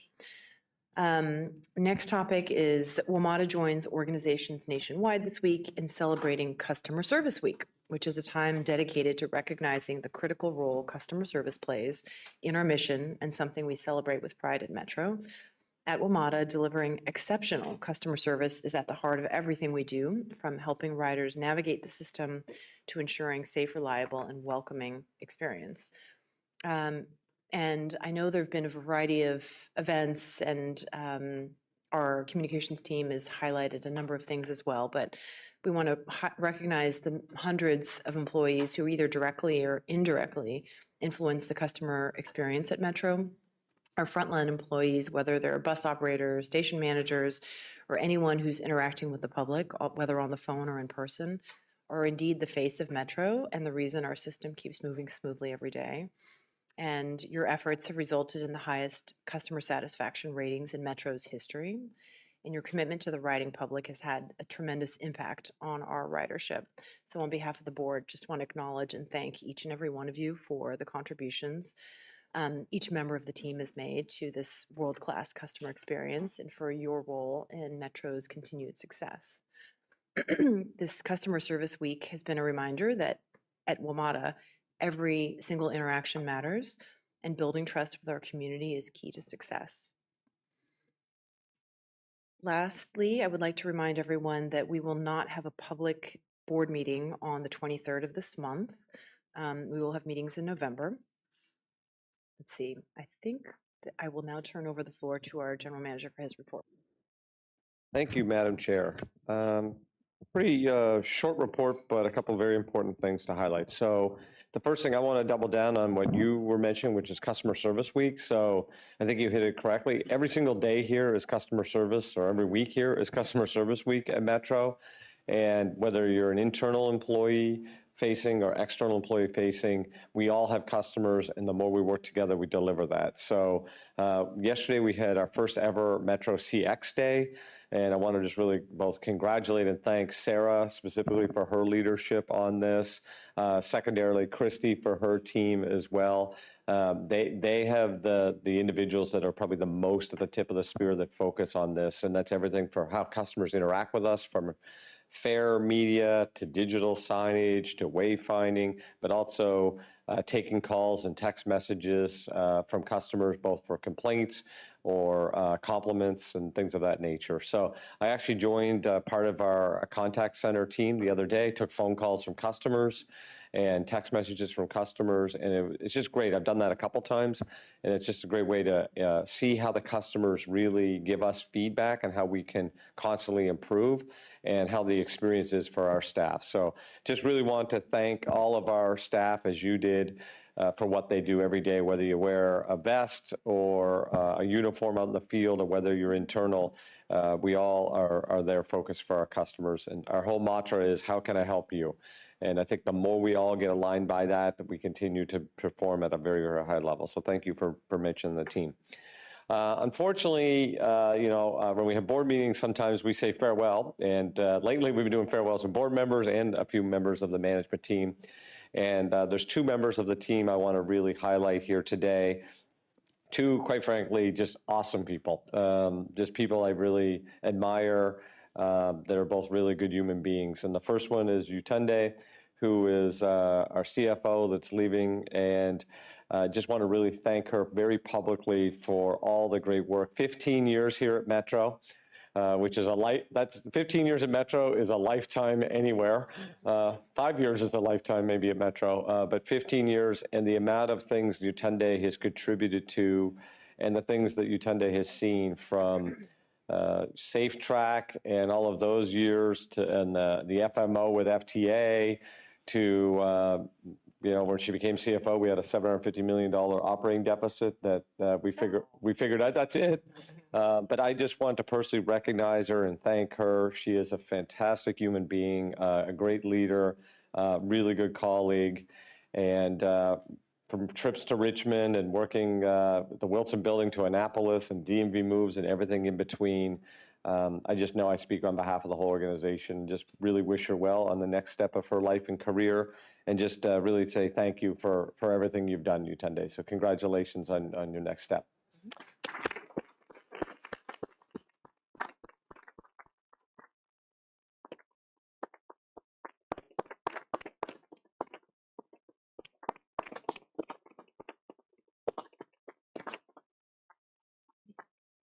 And as I mentioned to the board, Tom Webster has agreed to be the acting CFO. We are initiating a search for a new CFO. Tom has a pretty significant background in finance management.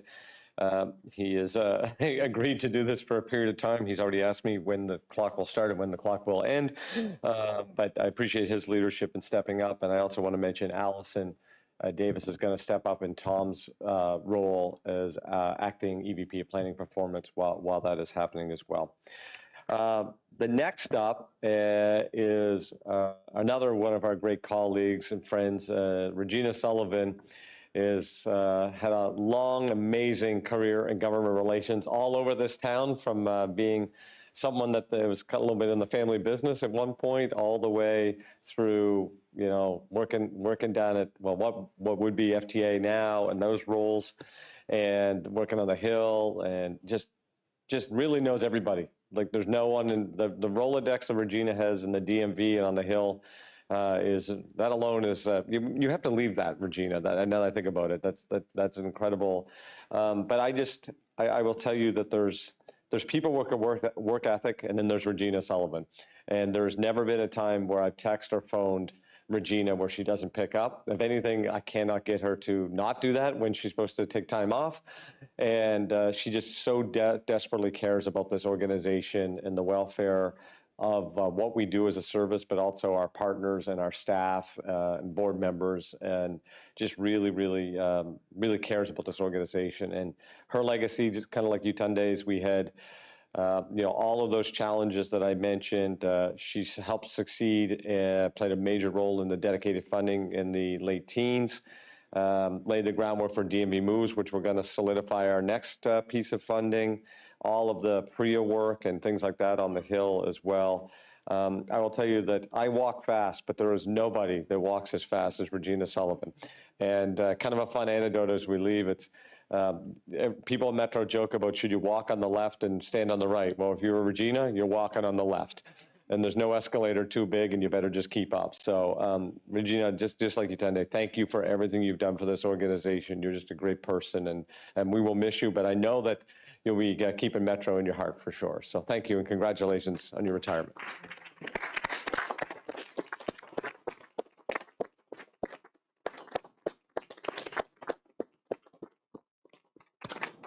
And they both specifically said, please, no cake at the boardroom. And so I don't want anyone to think, hey, why is there no cake? There was an ask to have no cake and brought up here, but I really wanted to bring them together and thank them. So if for the board, I'd love to have Utunde and Regina come up, and we could do a picture just to celebrate them, if that's possible. I wanted cake. Yeah, and I welcome, obviously, the board, if the board would want to make any comments with our team members as well. Yeah, what if you want a cake? I'm going to make this about. We came in. Maybe spot. 3 weeks.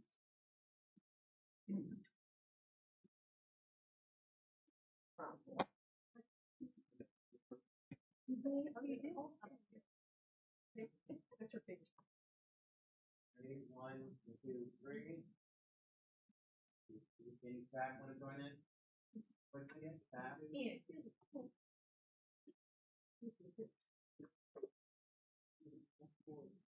Yeah.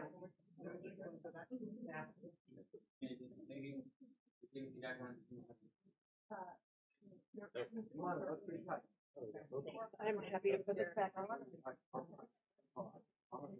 You gotta make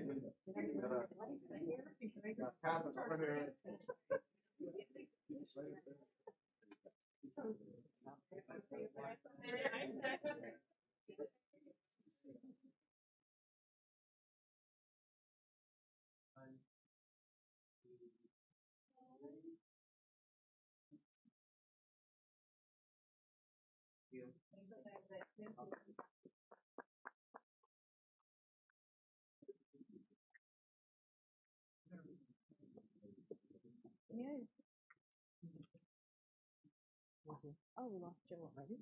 No. Before we move to the consent agenda, I just wanted to say,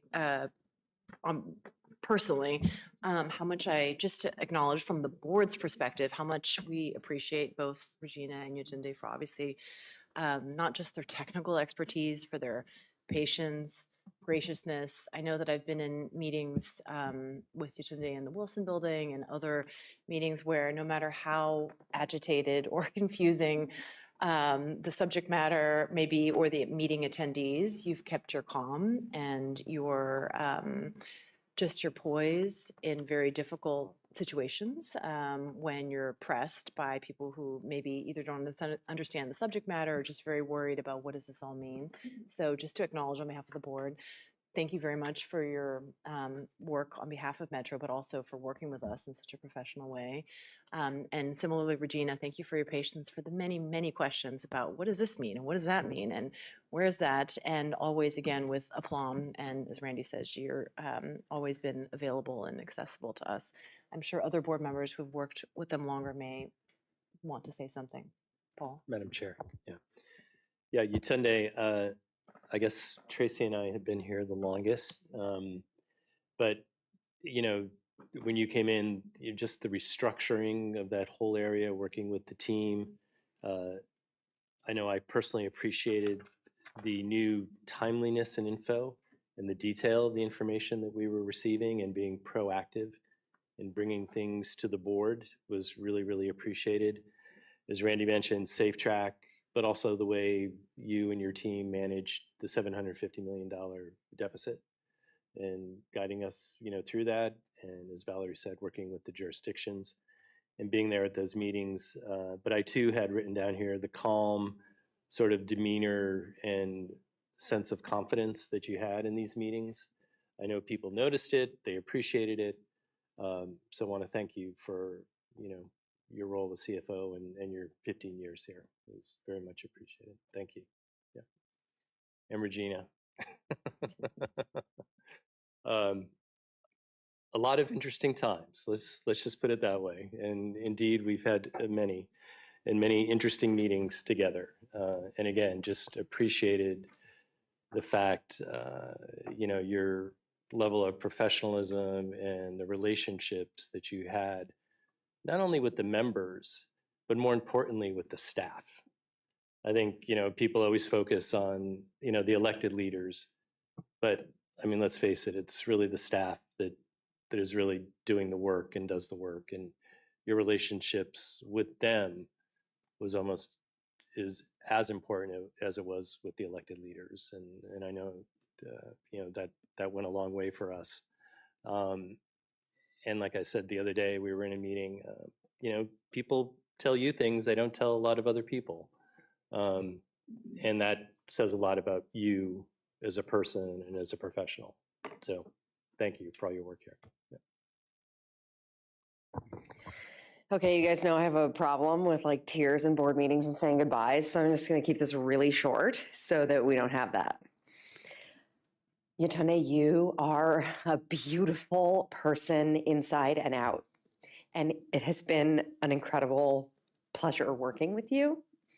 Now that we're not going to be like board member and staff, like don't delete my number from your phone. If you ever need it for anything, I want you to know that I would want it to be in there.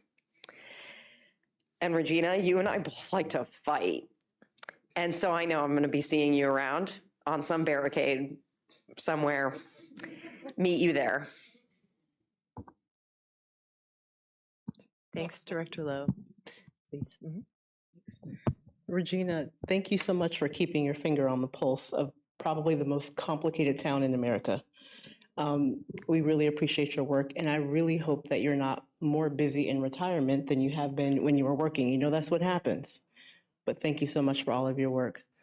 And Yatunde, thank you for all of your years of service to WMATA. very rare to have a finance professional stay in service over that long of a time period and continue to ascend. So congratulations to you. Some of you may know that my organization likes to elevate women in leadership and give them their flowers while they can smell it. And Yetunde this year was presented with a Women Who Move the Nation award, along with 9 other professional women who are excelling in their careers. So congratulations to you again for your lifetime of service and all of your wonderful support of this organization. And we wish you the very best in your endeavors. Thank you. Okay, so now we're going to move on to the executive committee report and consent items. We have one item on the consent agenda today. I note that Director McAndrew is recusing himself from this particular action.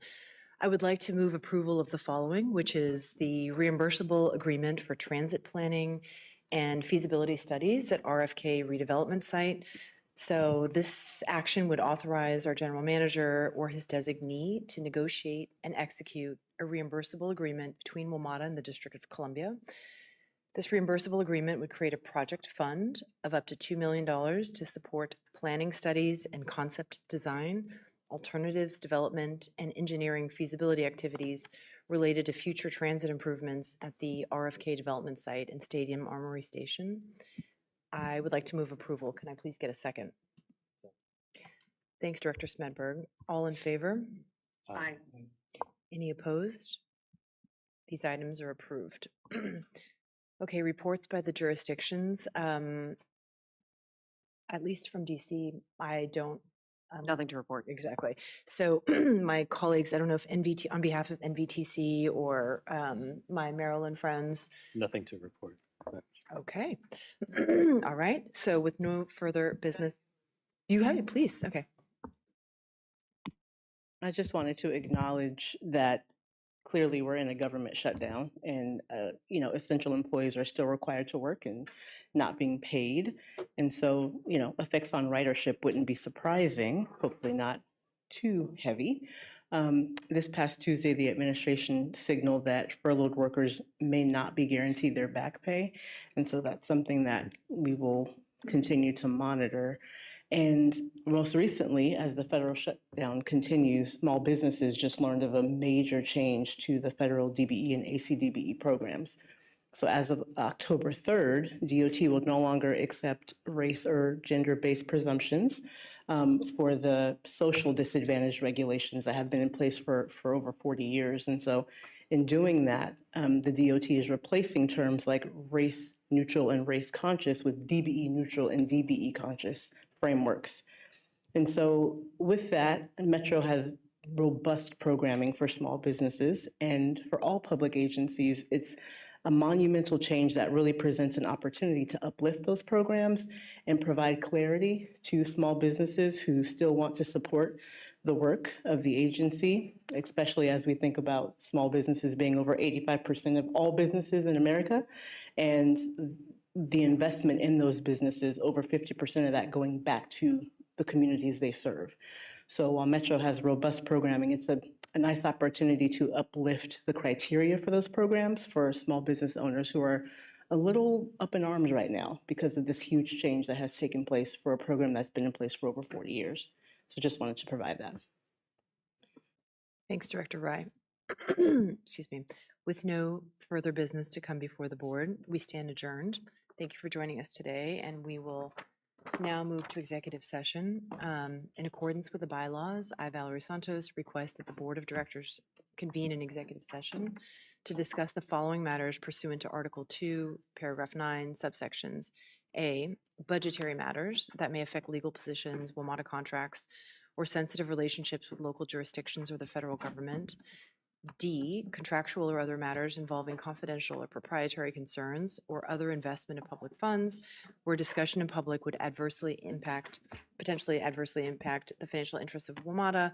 And G, disposition of WMATA property or acquisition of real property for WMATA purposes where discussion in public would adversely affect WMATA's negotiating or bargaining position. Is there a second? Second. Thanks, Director Alcorn. All in favor? Aye. Any opposed?